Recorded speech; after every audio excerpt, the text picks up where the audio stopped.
ਸਤਿ ਸ਼੍ਰੀ ਅਕਾਲ ਜੀ, ਤੁਸੀਂ ਦੇਖ ਰਹੇ ਹੋ ਦਾ ਟੀਵੀ ਐਨਆਰਆਈ ਅਤੇ ਮੈਂ ਹਾਂ ਤੁਹਾਡੇ ਨਾਲ ਪ੍ਰਿਆ। ਮੇਰੇ ਹੱਥ ਦੇ ਵਿੱਚ ਹੈ ਨੈਸ਼ਨਲ ਐਜੂਕੇਸ਼ਨ ਪਾਲਿਸੀ, ਜਿਸ ਨੂੰ ਕੱਲ ਕੇਂਦਰੀ ਕੈਬਨਿਟ ਨੇ ਫੈਸਲਾ ਸੁਣਾਇਆ ਹੈ ਅਤੇ ਇਸ ਪਾਲਿਸੀ ਨੂੰ ਚੇਂਜ ਕਰ ਦਿੱਤਾ ਹੈ। इस पॉलिसी ਦੇ ਵਿੱਚ बहुत कुछ है ਤੇ ਇਸ ਪਾਲਿਸੀ ਦੇ ਬਾਰੇ ਜਦੋਂ ਅਸੀਂ ਬਾਕੀਆਂ ਦੇ ਨਾਲ ਗੱਲਬਾਤ ਕੀਤੀ ਹੈ ਤੇ ਉਹਨਾਂ ਨੇ ਪੋਜ਼ਿਟਿਵ ਪੁਆਇੰਟ ਦੱਸੇ ਨੇ। ਉਹਨਾਂ ਨੇ ਕਿਹਾ ਹੈ ਕਿ ਇਹ ਐਜੂਕੇਸ਼ਨ ਪਾਲਿਸੀ ਕਾਫੀ ਵਧੀਆ ਹੈ ਤੇ ਉਹਨਾਂ ਨੂੰ ਇੱਕ ਇਹ ਵੀ ਦਿਲਾਸਾ ਹੋ ਗਿਆ ਹੈ ਕਿ ਚਲੋ ਸਰਕਾਰ ਨੇ ਕੁਝ ਐਜੂਕੇਸ਼ਨ ਦੇ ਲਈ ਸੋਚਿਆ ਤਾਂ ਸਹੀ, पर ਜਿਹੜੇ ਸਿੱਖਿਆ ਦੇ ਮਾਹਿਰ ਨੇ ਜੋ ਐਜੂਕੇਸ਼ਨ ਨੂੰ ਬਾਰੀਕੀ ਦੇ ਨਾਲ ਸਮਝਦੇ ਨੇ ਉਹਨਾਂ ਦੇ ਇਸ ਉੱਪਰ ਕੀ ਵਿਚਾਰ ਹੈ। ਅਸੀਂ ਇਹ ਪ੍ਰੋਗਰਾਮ ਤਾਂ ਲੈ ਕੇ ਆਇਆ ਕਿ ਉਹਨਾਂ ਦੇ ਵਿਚਾਰ ਵੀ ਸਹੀ ਤਰੀਕੇ ਦੇ ਨਾਲ ਜੋ ਹੈ ਪੇਸ਼ ਕੀਤਾ ਜਾਵੇ ਤੇ ਇਸ ਐਜੂਕੇਸ਼ਨ ਪਾਲਿਸੀ ਨੂੰ ਸਹੀ ਤਰੀਕੇ ਦੇ ਨਾਲ ਆਮ ਲੋਕਾਂ ਨੂੰ ਪਹੁੰਚਾਇਆ ਜਾਵੇ। ਸੋ ਮੇਰੇ ਨਾਲ ਮੌਜੂਦ ਨੇ ਕਮਲਦੀਪ ਸਿੰਘ ਜੀ, ਜੋ ਐਜੂਕੇਸ਼ਨ ਨੂੰ ਬਾਰੀਕੀ ਦੇ ਨਾਲ ਸਮਝਦੇ ਨੇ, ਸਿੱਖਿਆ ਦੇ ਲਈ ਲੰਬੀ ਲੜਾਈ ਲੜ ਚੁੱਕੇ ਨੇ। ਹਲੇ ਜਿਹੜੀ ਪਿਛਲੀ ਪਾਲਿਸੀ ਸੀ ਉਸ ਦੇ ਵਿੱਚ ਕਾਫੀ ਜੋ ਹੈ ਚੇਂਜ ਵੀ ਕਰਾਉਣਾ ਚਾਹੁੰਦੇ ਸੀਗੇ, ਚੇਂਜ ਕਰਾਉਣ ਦੇ ਲਈ ਲੜਾਈਆਂ ਵੀ ਲੜ ਰਹੇ ਸੀ ਤੇ अचानक ये पॉलिसी चेंज हो गई है। सो इस ऊपर इन्हां दे विचार जानांगे। सो कमल जी, पहला तो बहुत बहुत स्वागत है प्रोग्राम दे विच। सत श्री अकाल जी, बहुत बहुत धन्यवाद जी।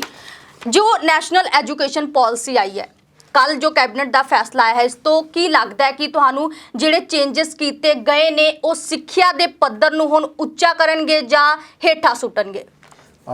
बहुत वधिया प्रिया जी प्रोग्राम हैगा, क्योंकि समय की नजाकत जी सी डिमांड करती सी बहुत सारिया चेंजा की। एंड आम लोग, मापे, बच्चे जिहड़े सीगे एंड जिहड़े सिक्खक माहर सीगे उस चीज़ की डिमांड करते सी जी। एंड इहदे विच की कमियां, की फर्क, की नवीं नवेकलियां चीज़ां आईयां ने, असीं इस चीज़ नूं देखीए। सो उहदे मुताबिक इस समय लोग इस पॉलिसी का बहुत ही भरवां स्वागत कर रहे हैं। बिल्कुल, बहुत ही मतलब अट्रैक्टिव लग रही है आम लोगों नूं। सो मतलब लोगों नूं लगदा कि एक पॉलिसी संकट मोचन के तौर पर निकल के आ रही है। सो साडे संकट शायद जिहड़े हरण हो जाणगे, साडे नाल जिहड़ी हुण तक जिहड़ियां वा ऊणताईयां सीगीआं वो दूर हो गईयां ने। बहुत सारे लोगों का जिहड़ा वा सोच जिहड़ी इस पासे नूं लग रही है। अखबारां दे विच जां कह दईए जां मीडिया दे विच बहुत ही वधिया तरीके नाल पेश कीती जा रही है कि हुण सिੱਖਿਆ ਦੇ ਵਿੱਚ ਜਿਹੜੇ ਬਹੁਤ ਜਿਹੜੇ ਨਵੇਂ ਅਧਿਆਇ ਜਿਹੜੇ ਉਹ ਲਿਖੇ ਜਾਣਗੇ। ਬਿਲਕੁਲ। ਹੁਣ ਜੋ ਮੈਂ ਤੁਹਾਡੇ ਕੋਲ ਚੀਜ਼ ਪੁੱਛਾਂਗੀ ਉਹ ਹੈ ਨਿਊ ਅਕੈਡਮਿਕ ਸਟਰਕਚਰ ਨੂੰ ਬਹੁਤ ਹੀ ਅਟਰੈਕਟਿਵ ਵੇ ਦੇ ਨਾਲ ਪੇਸ਼ ਕੀਤਾ ਗਿਆ ਹੈ। ਬਹੁਤ ਅਟਰੈਕਟਿਵ ਲੱਗ ਰਿਹਾ ਹੈ ਦੇਖਣ ਨੂੰ ਇਹ ਜਿਹੜਾ ਸਟਰਕਚਰ ਹੈ, ਪਰ ਜਿਹੜਾ ਇਹ ਸਟਰਕਚਰ ਹੈ ਕਿ ਆਮ ਲੋਕਾਂ ਨੂੰ ਸਮਝ ਆਵੇਗਾ? ਜੇ नहीं ਸਮਝ ਆਵੇਗਾ ਤੇ ਇੱਕ ਵਾਰ ਜ਼ਰੂਰ ਦੱਸੋ ਕਿ ਸਟਰਕਚਰ ਦਾ ਮਤਲਬ ਕੀ ਹੈ। देखो जी, ਜਿਹੜਾ ਇਹ ਸਟਰਕਚਰ ਹੈ ਅਸਲ ਦੇ ਵਿੱਚ ਅਸੀਂ ਗੱਲ ਕਰੀਏ ਤੇ ਇਹ ਪਹਿਲੀ ਗੱਲ ਜਿਹੜਾ ਪਹਿਲਾ ਸਟਰਕਚਰ ਸੀਗਾ ਉਹਦੇ ਵਿੱਚ ਸਿਰਫ 2 ਫੇਜ਼ ਸੀ। ਜਿਹੜਾ ਪੁਰਾਣਾ ਸਟਰਕਚਰ ਸੀਗਾ ਅਸੀਂ ਗੱਲ ਕਰੀਏ ਉਹਦੇ ਸਿਰਫ 2 ਫੇਜ਼ ਸੀਗੇ। ਸੋ ਹੁਣ ਦੇ ਵਿੱਚ ਜਿਹੜਾ ਹੈਗਾ ਉਹਦੇ ਵਿੱਚ ਉਹਨੂੰ 4 ਫੇਜ਼ਾਂ ਦੇ ਵਿੱਚ ਬਦਲ ਦਿੱਤਾ ਗਿਆ। ਜਿਹੜੀ +2 ਦੀ ਜਿਹੜੀ ਪ੍ਰਣਾਲੀ ਸੀਗੀ ਉਹਨੂੰ ਬਿਲਕੁਲ ਖਤਮ ਕਰ ਦਿੱਤਾ ਗਿਆ, ਜਿੱਥੇ ਕਿ ਅਸੀਂ ਕਹਿੰਦੇ ਸੀ 10+2 ਜਿਹਨੂੰ +2 ਕਿਹਾ ਜਾਂਦਾ ਸੀਗਾ, ਉਹ ਪ੍ਰਣਾਲੀ ਨੂੰ ਖਤਮ ਕਰ ਦਿੱਤਾ ਗਿਆ। ਹੁਣ ਜਿਹੜਾ ਹੈਗਾ 5+3+3+4, ਠੀਕ ਆ। ਸੋ ਜੇ ਹੁਣ ਕੋਈ ਮਤਲਬ 5 ਕਲਾਸਾਂ ਪੜ੍ਹਨ ਤੋਂ ਬਾਅਦ ਕਹੇਗਾ ਤੇ ਉਹ ਕਿਹੜੀ ਕਲਾਸ 'ਚ ਅਸੀਂ ਕਹਾਂ ਜੀ 5+3 ਦੇ ਵਿੱਚ ਚੱਲ ਰਹੇ ਆ। ਹੁਣ 5+3 ਦੇ ਵਿੱਚ ਜਿਹੜਾ ਹੈਗਾ ਵਾ ਉਹ ਕਿਹੜੇ ਫੇਜ਼ ਦੇ ਵਿੱਚ ਆ। ਸੋ ਉਹਨੂੰ ਵੀ ਜਿਹੜਾ ਵਾ 2 ਅੱਗੇ ਜਿਹੜੇ ਉਹਦੇ ਨਾਮ ਦਿੱਤੇ ਗਏ ਨੇ। ਸਭ ਤੋਂ ਪਹਿਲਾਂ ਜਿਹੜਾ ਹੈਗਾ ਵਾ ਉਹ ਪ੍ਰੀ ਪ੍ਰਾਇਮਰੀ, ਫਿਰ ਪ੍ਰੈਪਰੇਟਰੀ ਦੇ ਨਾਲ ਤੇ ਹੈਗਾ। ਸੋ ਜਿਹੜਾ 3 ਸਾਲ ਤੋਂ ਲੈ ਕੇ 6 ਸਾਲ ਦਾ ਜਿਹੜਾ ਬੱਚਾ ਹੈਗਾ, ਠੀਕ ਹੈ ਜੀ, ਸੋ ਉਹ ਜਿਹੜਾ ਵਾ ਉਹ ਪ੍ਰੀ ਪ੍ਰਾਇਮਰੀ ਦੇ ਵਿੱਚ ਹੋਏਗਾ।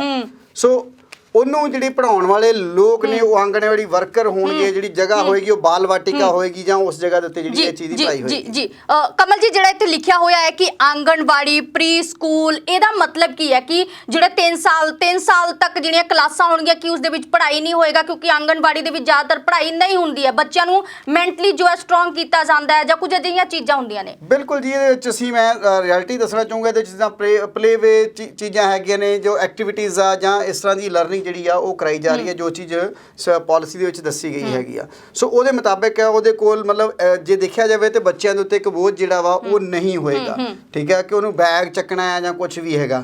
ਪਰ ਉਹਦੇ ਵਿੱਚ ਜਿਹੜੀ ਹੁਣ ਆਂਗਣਵਾੜੀ ਦਾ ਨਾਮ ਹੈ, ਹੁਣ ਐਕਚੁਅਲ ਦੇ ਵਿੱਚ ਉਹਨੂੰ ਪੜ੍ਹਾਉਣ ਵਾਲੇ ਜਿਹੜੇ ਸਿੱਖਿਅਕ ਨੇ, ਜਿਹੜੇ ਅਧਿਆਪਕ ਨੇ, ਉਹ ਕੌਣ ਹੋਣਗੇ ਇਹਦੇ ਵਿੱਚ ਉਹ ਦੱਸਿਆ ਹੀ ਨਹੀਂ। ਬਿਲਕੁਲ, ਇਹ ਬੈਕ ਮਤਲਬ ਆਪਾਂ ਕਹਿ ਦਈਏ ਕਿ ਜਿਹੜੀ ਪਿਕਚਰ ਦੀ ਬੈਕ ਸਾਈਡ ਤੇ ਜਿਹੜਾ ਵਾ ਉਹ ਕੁਝ ਹੋਰ ਹੈ, ਕਿਉਂਕਿ ਇਹਦੇ ਵਿੱਚ ਕਿਹਾ ਜਾ ਰਿਹਾ ਹੈ ਕਿ ਜੇ ਅਸੀਂ ਹਾਇਰ ਕਰਾਂਗੇ ਕੁਝ ਰਿਟਾਇਰਡ ਟੀਚਰਸ ਹੋਣਗੇ ਜਾਂ ਕੁਛ ਹੈ ਜਾਂ ਆਂਗਣਵਾੜੀ ਵਰਕਰ ਜਿਹੜੇ ਉਹ ਪੜਾਉਣਗੇ। ਸੋ ਉਹਨੂੰ ਉਹਨਾਂ ਦੀ ਮਾਤ ਭਾਸ਼ਾ ਦੇ ਵਿੱਚ ਜਿਹੜੀ ਆ, ਜਿਸ ਵੀ ਸਟੇਟ ਦੇ ਵਿੱਚ ਅਸੀਂ ਰਹਿ ਰਹੇ ਹਾਂ ਉੱਥੋਂ ਦੀ ਮਾਤ ਭਾਸ਼ਾ ਦੇ ਵਿੱਚ ਜਿਹੜੀ ਉਹਦੀ ਪੜ੍ਹਾਈ ਕਰਾਈ ਜਾਏਗੀ, ਕਿਉਂਕਿ ਉੱਥੋਂ ਦੇ ਲੋਕ ਜਿਹੜੇ ਰਹਿਣ ਵਾਲੇ ਨੇ ਉਹਨੂੰ ਆਪਣੀ ਮਾਤ ਭਾਸ਼ਾ ਦੇ ਵਿੱਚ ਵਧੀਆ ਤਰੀਕੇ ਨਾਲ ਸਮਝ ਸਕਦੇ ਨੇ। ਇੱਥੇ ਜੋ ਜੇ ਦੇਖੀਏ ਕਲਾਸਾਂ ਦੇ ਥੱਲੇ ਏਜ 3 ਤੋਂ 6, 6 ਤੋਂ 18, 9 ਤੋਂ 18 ਇਹ ਕੀ ਹੈ? ਏਜ ਲਿਮਿਟ ਕਿਉਂ एक्सप्लेन करना जरूरी सी? ਕੋਈ ਐਕਚੁਅਲ ਦੇ ਵਿੱਚ ਜਿਹੜੀ ਸਭ ਤੋਂ ਪਹਿਲਾਂ ਜਿਹੜੀ 3 ਤੋਂ 6 ਸਾਲ ਦੀ ਏਜ ਸੀਗੀ ਇਹਦੇ ਲਈ ਇੱਕ 2013 ਦੇ ਵਿੱਚ ਪਾਲਿਸੀ ਬਣਾਈ ਸੀਗੀ that is called ECCE early childhood care education ਜਿਹੜੀ ਸੀਗੀ। ਸੋ ਉਹਨੂੰ ਜਿਹੜਾ ਸੀਗਾ ਉਹ ਪਹਿਲਾਂ ਇਸ ਚੀਜ਼ ਦੇ ਬਾਰੇ ਜਿਹੜਾ ਵਾ ਆਮ ਲੋਕਾਂ ਨੂੰ ਨਹੀਂ ਪਤਾ ਸੀਗਾ, ਹੁਣ ਉਸ ਚੀਜ਼ ਨੂੰ ਲੈ ਆਂਦਾ ਗਿਆ ਵਾ ਇੱਕੋ ਸਿੱਖਿਆ ਦੇ ਨੀਤੀ ਦੇ ਅੰਦਰ। ਪਰ ਉਹਦੇ ਵਿੱਚ ਅਸੀਂ ਦੇਖੀਏ ਤੇ ਇਸ ਚੀਜ਼ ਨੂੰ ਜਿਹੜੀ ਇਹ ਪਾਲਿਸੀ ਹੈਗੀ ਆ ਇਹਦੇ ਮੁਤਾਬਕ ਇਹਨਾਂ ਨੂੰ ਸਕੂਲਾਂ ਤੋਂ ਬਾਹਰ ਰੱਖਿਆ ਜਾ ਰਿਹਾ। ਇੱਕ 5 ਸਾਲ ਜਿਹੜਾ ਫੇਜ਼ ਹੈ, ਠੀਕ ਹੈ, 3 ਤੋਂ ਲੈ ਕੇ 6 ਸਾਲ ਐਂਡ 6 ਸਾਲ ਤੋਂ ਲੈ ਕੇ 8 ਸਾਲ, ਕਿਉਂਕਿ ਦੂਸਰਾ ਫੇਜ਼ ਇਹਦਾ ਕੀ ਹੈਗਾ ਵਾ ਜਿਹਨੂੰ ਅਸੀਂ ਪ੍ਰੈਪਰੇਟਰੀ ਦੀ ਗੱਲ ਕਰੀਏ। ਪ੍ਰੈਪਰੇਟਰੀ ਦੇ ਵਿੱਚ ਜਿਹੜੀ ਫਸਟ ਕਲਾਸ ਹੈ ਐਂਡ ਸੈਕੰਡ ਕਲਾਸ ਹੈ ਉਹ ਪ੍ਰੈਪਰੇਟਰੀ ਦੇ ਵਿੱਚ ਹੈਗੀ ਆ, ਠੀਕ ਹੈ। ਸੋ ਮਤਲਬ 6 ਤੋਂ 8 ਸਾਲ ਤੱਕ ਬੱਚਾ ਜਿਹੜਾ ਵਾ ਉਹ ਦੂਸਰੀ ਕਲਾਸ ਜਿਹੜੀ ਆ ਜਾਂ ਸੈਕੰਡ ਕਲਾਸ ਤੱਕ ਜਿਹੜੀ ਆ ਉਹ ਕੰਪਲੀਟ ਕਰ ਪਾਏਗਾ। ਸੋ ਉਸ ਤੋਂ ਅਗਲਾ ਜਿਹੜਾ ਫੇਜ਼ ਹੈਗਾ ਸੋ ਉਹਨੂੰ ਅਸੀਂ ਕਹਿ ਦਿੰਦੇ ਆ ਕਿ ਸਾਡਾ ਪ੍ਰਾਇਮਰੀ। ਸੋ ਪ੍ਰਾਇਮਰੀ ਦੇ ਵਿੱਚ 3 ਕਲਾਸ ਤੋਂ ਲੈ ਕੇ 5ਵੀਂ ਕਲਾਸ ਤੱਕ, ਮਤਲਬ 3rd ਕਲਾਸ ਤੋਂ ਲੈ ਕੇ 5th ਕਲਾਸ ਦੇ ਵਿੱਚ ਆਏਗਾ। ਜੀ ਕਮਲ ਜੀ, ਇੱਕ ਚੀਜ਼ ਨੂੰ ਐਕਸਪਲੇਨ ਕਰੋ ਕਿ ਜੋ ਬੱਚਿਆਂ ਦੀ ਪੜ੍ਹਾਈ ਹੈ, ਮਾਪੇ ਵੀ ਕਦੀ ਵੀ ਇਹ ਨਹੀਂ ਸੋਚਦੇ ਕਿ ਸਾਡਾ ਬੱਚਾ 3 ਸਾਲ ਦਾ ਹੋ ਜਾਏਗਾ ਤਾਂ ਮੈਂ ਸਕੂਲ ਭੇਜਾਂਗਾ, 4 ਸਾਲ ਦਾ ਹੋ ਜਾਏਗਾ ਤਾਂ ਮੈਂ ਸਕੂਲ ਭੇਜਾਂਗਾ, ਹੈ ਨਾ। ਸੋ ਇਸ ਦੇ ਵਿੱਚ ਮਾਪਿਆਂ ਨੂੰ ਸਮੱਸਿਆ ਆਵੇਗੀ ਕਿਉਂਕਿ ਕਈ ਵੇਲੇ ਉਹਨਾਂ ਦਾ ਬੱਚਾ 3 ਸਾਲ ਦੀ ਉਮਰ ਦੇ ਵਿੱਚ ਵੀ ਇੰਨਾ ਪ੍ਰਿਪੇਅਰ ਨਹੀਂ ਹੁੰਦਾ ਸਕੂਲ ਜਾਣ ਦੇ ਲਈ, ਜਾਂ 6 ਸਾਲ ਦੀ ਉਮਰ ਦੇ ਵਿੱਚ ਵੀ ਇੰਨਾ ਪ੍ਰਿਪੇਅਰ ਨਹੀਂ ਹੁੰਦਾ। ਸੋ ਚਲੋ ਐਜੂਕੇਸ਼ਨ ਨੂੰ ਤਾਂ ਐਕਸਪਲੇਨ ਕਰ ਦਿੱਤਾ ਗਿਆ, ਪਰ ਕੀ ਏਜ ਨੂੰ ਐਕਸਪਲੇਨ ਕਰਨਾ ਜ਼ਰੂਰੀ ਸੀ ਇਹਦੇ ਵਿੱਚ? ਦੇਖੋ ਐਕਚੁਅਲ 'ਚ ਉਹਨਾਂ ਨੇ ਇੱਕ ਇਹ ਲੈ ਲਿਆ ਮਾਪਦੰਡ ਬਣਾਤਾ ਵੀ ਹਾਂਜੀ ਜੀ ਤੁਸੀਂ 3 ਸਾਲ ਦੇ ਬੱਚੇ ਨੂੰ ਸਕੂਲ ਦੇ ਵਿੱਚ ਪਾ ਸਕਦੇ ਹੋ, ਕਿਉਂਕਿ ਆਮ ਧਾਰਨਾ ਜਿਹੜੀ ਸੀਗੀ ਕਿ ਠੀਕ ਹੈ ਜੀ ਅਸੀਂ ਬੱਚੇ ਦੀ ਉਮਰ ਜਿਹੜੀ ਆ 5 ਸਾਲ ਤੋਂ ਪਹਿਲਾਂ ਅਸੀਂ ਜੀ ਸਕੂਲ ਦੇ ਵਿੱਚ ਪਾਉਣਾ। ਜੋ ਕੋਈ ਪਹਿਲਾਂ ਜਿਹੜਾ ਸੀਗਾ ਅਸੀਂ ਫਸਟ ਕਲਾਸ ਦੀ ਗੱਲ ਕਰੀਏ ਤਾਂ ਉਹ ਬੱਚੇ ਦੀ ਉਮਰ 5 ਸਾਲ ਦੀ ਜਾਂ 5.5 ਸਾਲ ਦੀ ਹੁੰਦੀ ਸੀ ਜਾਂ 4.5 ਸਾਲ ਦੇ ਵਿੱਚ ਜਿਹੜਾ ਸੀਗਾ ਅਸੀਂ ਬੱਚੇ ਨੂੰ ਦਾਖਲ ਕਰਾਉਂਦੇ ਸੀ। ਪਰ ਹੁਣ ਦੇ ਵਿੱਚ ਅਸੀਂ ਜਿਹੜੀ ਏਜ ਨੂੰ ਮਤਲਬ ਇਹਨੂੰ ਅਸੀਂ ਇੱਕ ਗੱਲ ਕਰੀਏ ਤੇ ਇੱਕ ਵਪਾਰਕ ਤਰੀਕੇ ਨਾਲ ਇਸ ਚੀਜ਼ ਨੂੰ ਪੇਸ਼ ਕੀਤਾ ਜਾ ਰਿਹਾ। ਸੋ ਅਸਲ ਦੀ ਗੱਲ ਕਰੀਏ ਤੇ ਇਹਦੇ ਵਿੱਚ ਜਿਹੜੇ ਸਿੱਖਿਆ ਨੂੰ ਵਪਾਰ ਸਮਝਦੇ ਨੇ ਉਹਨਾਂ ਦੇ ਲਈ ਤਾਂ ਇਹ ਬਹੁਤ ਵੈਲਕਮਡ ਪਾਲਿਸੀ ਆ। ਬਿਲਕੁਲ। ਸੋ ਜੀ ਪਹਿਲਾਂ ਅਸੀਂ ਪੜ੍ਹਦੇ ਹੁੰਦੇ ਸੀ 10 + 2 10 + 2, ਹੈ ਨਾ। ਹੁਣ ਅਸੀਂ ਜੋ ਸਿੱਖਿਆ ਪਾਲਿਸੀ ਦੇ ਵਿੱਚ ਮੇਰੇ ਹੱਥ ਦੇ ਵਿੱਚ ਇਸ ਦੇ ਵਿੱਚ ਲਿਖਿਆ ਹੋਇਆ ਹੈ 5 + 2 3। ਜੀ ਹਾਂਜੀ, 5 + 3 + 3 4, ਹੈ ਨਾ। ਇਸ ਦਾ ਮਤਲਬ ਕੀ ਹੈ? ਸੋ ਪਹਿਲੇ ਜਿਹੜੇ 5 ਸਾਲ ਨੇ ਤੁਹਾਡੇ 3 ਸਾਲ ਤੋਂ ਲੈ ਕੇ ਤੁਹਾਡੀ 8 ਸਾਲ ਦੀ ਉਮਰ ਤੱਕ ਤੁਸੀਂ 5 ਸਾਲ ਦੀ ਪੜ੍ਹਾਈ ਕਰੋਗੇ। ਇੱਕ ਡਿਫਰੈਂਟ ਆ ਉਹਨੂੰ ਇੱਕ ਵੱਖਰਾ ਹੀ ਇੱਕ ਆਪਾਂ ਕਹਿ ਦਈਏ ਜਿਸ ਤਰ੍ਹਾਂ ਪਹਿਲਾਂ ਪ੍ਰਾਇਮਰੀ ਸਕੂਲ ਸੀਗੇ, ਫਿਰ ਸੈਕੰਡਰੀ ਸੀ, ਫਿਰ ਸੀਨੀਅਰ ਸੈਕੰਡਰੀ ਸੀ, ਇਸੇ ਤਰ੍ਹਾਂ ਹੀ ਇਹ ਇੱਕ ਵਿੰਗ ਵੱਖਰਾ ਬਣਾ ਦਿੱਤਾ ਗਿਆ ਇਹਦੇ ਵਿੱਚ 5 ਸਾਲ ਦਾ ਦੂਸਰੀ ਕਲਾਸ ਤੱਕ, ਠੀਕ ਹੈ। 3 ਸਾਲ ਤੋਂ ਲੈ ਕੇ ਅਸੀਂ 8 ਸਾਲ ਦੀ ਏਜ ਜਿਹੜੀ ਆ ਉਹ ਲੈ ਕੇ ਚੱਲਦੇ। 8 ਤੋਂ ਲੈ ਕੇ 11 ਸਾਲ ਦੇ ਲਈ ਇੱਕ ਵੱਖਰਾ ਜਿਹੜਾ ਫੇਜ਼ ਆ ਜਿਹਨੂੰ ਅਸੀਂ ਪ੍ਰਾਇਮਰੀ ਕਹਿ ਦਿੱਤਾ, ਜਿਹਦੇ ਵਿੱਚ ਤੀਸਰੀ ਕਲਾਸ ਤੋਂ ਲੈ ਕੇ 5ਵੀਂ ਕਲਾਸ ਤੱਕ ਪੜ੍ਹਾਈ ਕਰਾਈ ਜਾਏਗੀ। ਉਸ ਤੋਂ ਬਾਅਦ ਫਿਰ 3 ਸਾਲ ਦਾ ਫੇਜ਼ ਆ ਗਿਆ। ਸੋ ਉਹਦੇ ਵਿੱਚ ਕੀ ਹੈਗਾ ਵੀ 5ਵੀਂ ਤੋਂ ਲੈ ਕੇ 8ਵੀਂ ਤੱਕ ਦੀ ਜਿਹੜੀ ਪੜ੍ਹਾਈ ਹੋਏਗੀ, ਠੀਕ ਹੈ। ਹੁਣ ਜਿਹੜੀ 5ਵੀਂ ਤੋਂ 8ਵੀਂ ਦੀ ਜਿਹੜੀ ਪੜ੍ਹਾਈ ਹੈਗੀ ਆ ਉਹਦੇ ਵਿੱਚ ਜਿਹੜੀ ਆ ਬੱਚਾ ਜਿਹੜਾ ਵਾ ਉਹ ਵੋਕੇਸ਼ਨਲ ਕੋਰਸਿਸ ਨੂੰ ਲੈ ਸਕਦਾ। ਉਹਨਾਂ ਨੂੰ ਵੋਕੇਸ਼ਨਲ ਪੜ੍ਹਾਈ ਕਰਾਈ ਜਾਏਗੀ, ਉਹਨਾਂ ਨੂੰ ਸਕਿੱਲਫੁਲ ਬਣਾਇਆ ਜਾਏਗਾ, ਜੋ ਕਿ ਟੀਚਾ ਹੈ ਇਹਨਾਂ ਦਾ ਕਿ ਅਸੀਂ ਸਕਿੱਲਫੁਲ ਕੰਟਰੀ ਬਣਾਉਣਾ ਵਾ, ਠੀਕ ਹੈ, ਤਾਂ ਕਿ ਲੋਕ ਜਿਹੜੀ ਆ ਉਹ ਜਾਣਕਾਰੀ ਲੈ ਸਕਣ, ਆਪਣੇ ਪੈਰਾਂ ਤੇ ਖੜੇ ਹੋਣ ਦੀ ਕੋਸ਼ਿਸ਼ ਕਰ ਸਕਣ। ਜੀ ਵੋਕੇਸ਼ਨਲ ਦੀ ਤੁਸੀਂ ਗੱਲ ਕੀਤੀ ਹੈ, ਕਿਹੋ ਜਿਹੀਆਂ ਗਤੀਵਿਧੀਆਂ ਉਸ ਦੇ ਵਿੱਚ ਹੋਣਗੀਆਂ? ਵੋਕੇਸ਼ਨਲ ਦੇ ਵਿੱਚ ਜਿਸ ਤਰ੍ਹਾਂ ਹੁਣ ਜਿੰਨੇ ਵੀ ਅਸੀਂ ਕਹਿ ਦਈਏ ਪਹਿਲਾਂ ਵੋਕੇਸ਼ਨਲ ਦੀ ਲਈ ਜਿੱਦਾਂ ITIs ਹੁੰਦੀਆਂ ਸੀਗੀਆਂ ਉਹਨਾਂ ਦੇ ਵਿੱਚ ਜਾ ਕੇ 10ਵੀਂ ਤੋਂ ਬਾਅਦ ਸਿੱਖਣਾ ਪੈਂਦਾ ਸੀਗਾ। ਚਾਹੇ ਸਿਲਾਈ ਕਢਾਈ ਦੀ ਗੱਲ ਕਰੀਏ, ਅਸੀਂ ਕਿਸੇ ਵੀ ਟੈਕਨੀਕਲ ਚਾਹੇ ਮਕੈਨੀਕਲ ਦੀ ਗੱਲ ਕਰ ਰਹੇ, ਵੈਲਡਿੰਗ ਦੀ ਗੱਲ ਕਰੀਏ ਜਾਂ ਕੁਝ ਵੀ ਆ। ਸੋ ਕੁਝ ਬੱਚਿਆਂ ਦਾ ਇੰਟਰਸਟ ਜਿਹੜਾ ਵਾ ਉਹ ਜੇ ਪਹਿਲੇ ਸਮੇਂ ਦੇ ਵਿੱਚ ਉਧਰਲੇ ਪਾਸੇ ਜਾਏਗਾ ਤੇ ਉਹ ਬੱਚਾ ਪਹਿਲੇ ਸਮੇਂ ਤੋਂ ਹੀ ਸਿੱਖ ਕੇ, ਠੀਕ ਹੈ, ਸਕਿਲਡ ਜਿਹੜਾ ਵਾ ਬਣਨਾ ਸਟਾਰਟ ਹੋ ਜਾਏਗਾ। ਸੋ ਉਹ ਚੀਜ਼ ਜਿਹੜੀ ਆ ਵੋਕੇਸ਼ਨਲ ਜਿਹੜੀ ਆ ਉਹਦੀ ਆਪਸ਼ਨ ਜਿਹੜੀ ਆ ਬੱਚਾ ਚੂਜ਼ ਕਰ ਸਕਦਾ ਉਹਦੇ ਵਿੱਚੋਂ। ਕਮਲ ਜੀ, ਜਦੋਂ ਅੱਜ ਤੋਂ ਆਪਾਂ ਪਿੱਛੇ ਜਾਈਏ, ਅਸੀਂ ਕੋਈ ਵੀ ਸਰਕਾਰੀ ਨੌਕਰੀ ਲੈਣੀ ਸੀ, ਅਸੀਂ ਸਰਕਾਰੀ ਕਾਗਜ਼ਾਤ ਬਣਾਉਣੇ ਸੀ ਤੇ ਅਸੀਂ 10ਵੀਂ ਦਾ ਸਰਟੀਫਿਕੇਟ ਦਿੰਦੇ ਹੁੰਦੇ ਸੀ। ਪਰ ਕੀ ਉਹ ਹੁਣ ਚੀਜ਼ ਰਹੀ ਹੈ ਕਿ 10ਵੀਂ ਦਾ ਸਰਟੀਫਿਕੇਟ ਹੁਣ ਵੀ ਉਨੇ ਹੀ ਮਾਇਨੇ ਰੱਖੇਗਾ ਜਿੰਨਾ ਪਹਿਲਾਂ ਸੀ?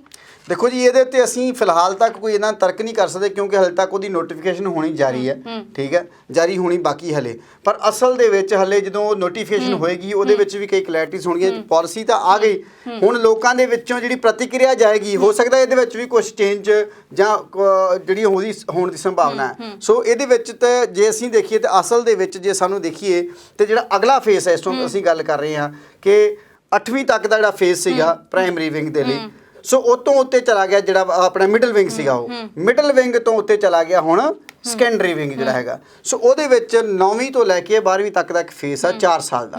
ਪਹਿਲਾਂ 5, ਫਿਰ 3, ਫਿਰ ਅਗਲਾ ਜਿਹੜਾ ਵਾ 4 ਸਾਲ ਦਾ।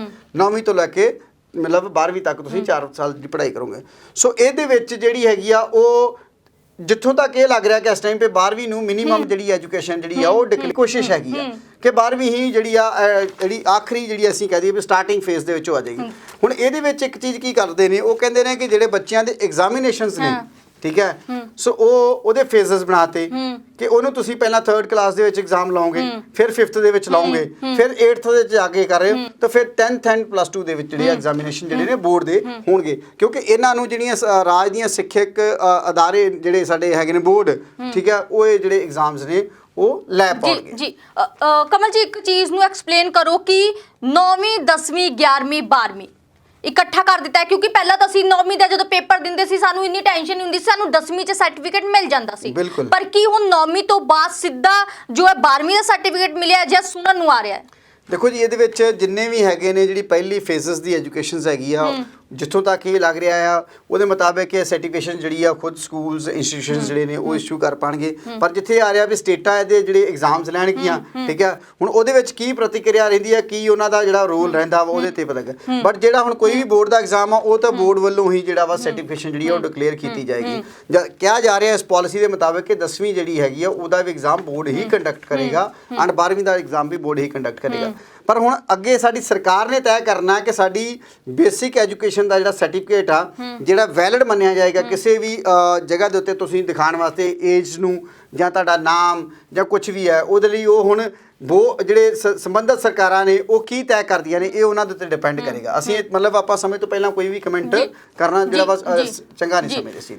ਜੋ GDP ਦਾ 6% ਸਿੱਖਿਆ ਦੇ ਲਈ ਰੱਖਿਆ ਗਿਆ, ਠੀਕ ਹੈ, ਬਹੁਤ ਟਾਈਮ ਤੋਂ ਸਿੱਖਿਆ ਚੱਲੀ ਆ ਰਹੀ ਹੈ, 86 ਦੇ ਵਿੱਚ ਪਾਲਿਸੀ ਬਣੀ ਸੀਗੀ, ਤੇ ਹੁਣ ਤੱਕ ਸਿੱਖਿਆ ਦੇ ਵਿੱਚ ਤੁਸੀਂ ਕਿੰਨਾ ਕਿ ਜੋ GDP ਦਾ ਜੋ ਪੈਸਾ ਹੈ ਉਹ ਖਰਚ ਹੋਇਆ ਹੈ? ਤੇ ਕੋਈ ਹੁਣ ਤੱਕ ਦੀ ਜੇ ਅਸੀਂ ਗੱਲ ਕਰੀਏ ਕਿ ਜੋ ਇਹਨਾਂ ਨੇ ਕਿਹਾ ਕਿ ਹੁਣ ਰਾਜ ਸਰਕਾਰਾਂ ਹੋਣ ਚਾਹੇ ਸੈਂਟਰ ਆ, ਉਹ GDP ਦਾ 6% ਜਿਹੜਾ ਵਾ ਉਹ ਖਰਚ ਕਰਨਗੀਆਂ ਹੀ ਸਿੱਖਿਆ ਵਾਸਤੇ। ਹੁਣ ਤੱਕ ਜਿਹੜਾ ਵਾ 2.7% ਜਿਹੜਾ ਉਹ ਬੜੀ ਮੁਸ਼ਕਿਲ ਨਾਲ ਖਰਚ ਹੁੰਦਾ ਆ ਰਿਹਾ, ਠੀਕ ਹੈ, ਸੋ ਬਹੁਤ ਔਖਾ ਵਾ ਉੱਥੇ ਤੱਕ ਪਹੁੰਚਣਾ। ਜੇ ਹੁਣ ਤੱਕ ਵੀ ਉਹ ਆਪਣਾ ਪਹਿਲਾਂ ਵੀ ਇਹ ਚੀਜ਼ਾਂ ਸੀਗੀਆਂ ਵੀ ਤੁਸੀਂ ਖਰਚ ਕਰਨਾ, ਪਰ ਖਰਚ ਹੀ ਨਹੀਂ ਹੋਇਆ। ਸੋ ਜੇ ਅਸੀਂ ਗੱਲ ਕਰੀਏ ਹੁਣ ਖਰਚ ਦੀ ਗੱਲ ਕਰੀਏ ਤੇ ਜੇ ਅਸੀਂ ਇਹਨੂੰ ਅਗਲੀ ਪੜਾਅ 'ਚ ਚਲੇ ਜਾਈਏ, ਸਕੂਲੀ ਐਜੂਕੇਸ਼ਨ ਤੋਂ ਨਿਕਲ ਕੇ ਜੇ ਅਸੀਂ ਕਿਤੇ ਪੜਾਅ ਦੀ ਗੱਲ ਕਰੀਏ ਤਾਂ ਟੋਟਲ ਇਹਨੂੰ ਵਪਾਰਕ ਹੱਥਾਂ ਦੇ ਵਿੱਚ ਦੇਣ ਦੀ ਪੂਰੀ ਕੋਸ਼ਿਸ਼ ਜਿਹੜੀ ਆ ਉਹ ਕਰ ਦਿੱਤੀ ਗਈ ਹੈ ਸਰਕਾਰ ਵੱਲੋਂ। ਕਮਲ ਜੀ, ਤੁਸੀਂ ਹੁਣ ਇੱਕ ਚੀਜ਼ ਕਹੀ ਹੈ ਕਿ ਬਹੁਤ ਔਖਾ ਹੋਏਗਾ 6% ਯੂਜ਼ ਕਰਨਾ GDP ਦਾ, ਹਨਾ, ਕਿਹਾ ਕਿ 2021 ਦੇ ਵਿੱਚ ਇਸ ਨੂੰ ਲਾਗੂ ਕਰ ਦਵਾਂਗੇ, ਇਸ ਪਾਲਿਸੀ ਨੂੰ 2040 ਤੱਕ ਇਹ ਪਾਲਿਸੀ ਰਹੇਗੀ। 7 ਮਹੀਨੇ ਰਹਿ ਗਏ ਨੇ, ਕੀ ਲੱਗਦਾ ਹੈ ਕਿ ਇਹ ਜਿਹੜੀ ਪਾਲਿਸੀ ਹੈ, ਕਿਉਂਕਿ ਇਸ ਦੇ ਵਿੱਚ ਮੈਂ ਪਹਿਲਾਂ ਵੀ ਦੱਸਿਆ ਕਿ ਬਹੁਤ ਅਟਰੈਕਟਿਵ ਵੇ ਦੇ ਨਾਲ ਇਸ ਚੀਜ਼ਾਂ ਨੂੰ ਜੋ ਹੈ ਰੱਖਿਆ ਗਿਆ ਹੈ, ਤੇ ਕਿ 2021 ਤੱਕ ਇਹ ਚੀਜ਼ਾਂ ਲਾਗੂ ਹੋ ਜਾਣਗੀਆਂ? ਦੇਖੋ, ਅਸੀਂ ਗੱਲ ਕਰੀਏ ਵੀ ਉਹ ਬਹੁਤ ਕਾਹਲੀ ਦੇ ਵਿੱਚ ਨਹੀਂ ਸਾਡੀ ਸਰਕਾਰ ਸਾਨੂੰ ਇਹ ਲੱਗ ਰਹੀ ਆ। ਸੋ 2021 ਦੇ ਮੁਤਾਬਿਕ ਇਹਨਾਂ ਨੇ ਜਿਹੜੇ ਕਰਿਕੂਲਮ ਜਿਹੜੇ ਉਹ ਵੀ ਤੈਅ ਕਰ ਲਈ NCF ਦੇ ਨਾਮ ਤੇ ਜਿਹੜਾ ਵਾ, ਠੀਕ ਹੈ, NCERT ਵੱਲੋਂ ਜਿਹੜੇ ਪ੍ਰੋਗਰਾਮ ਤੈਅ ਕਰਨੇ ਨੇ।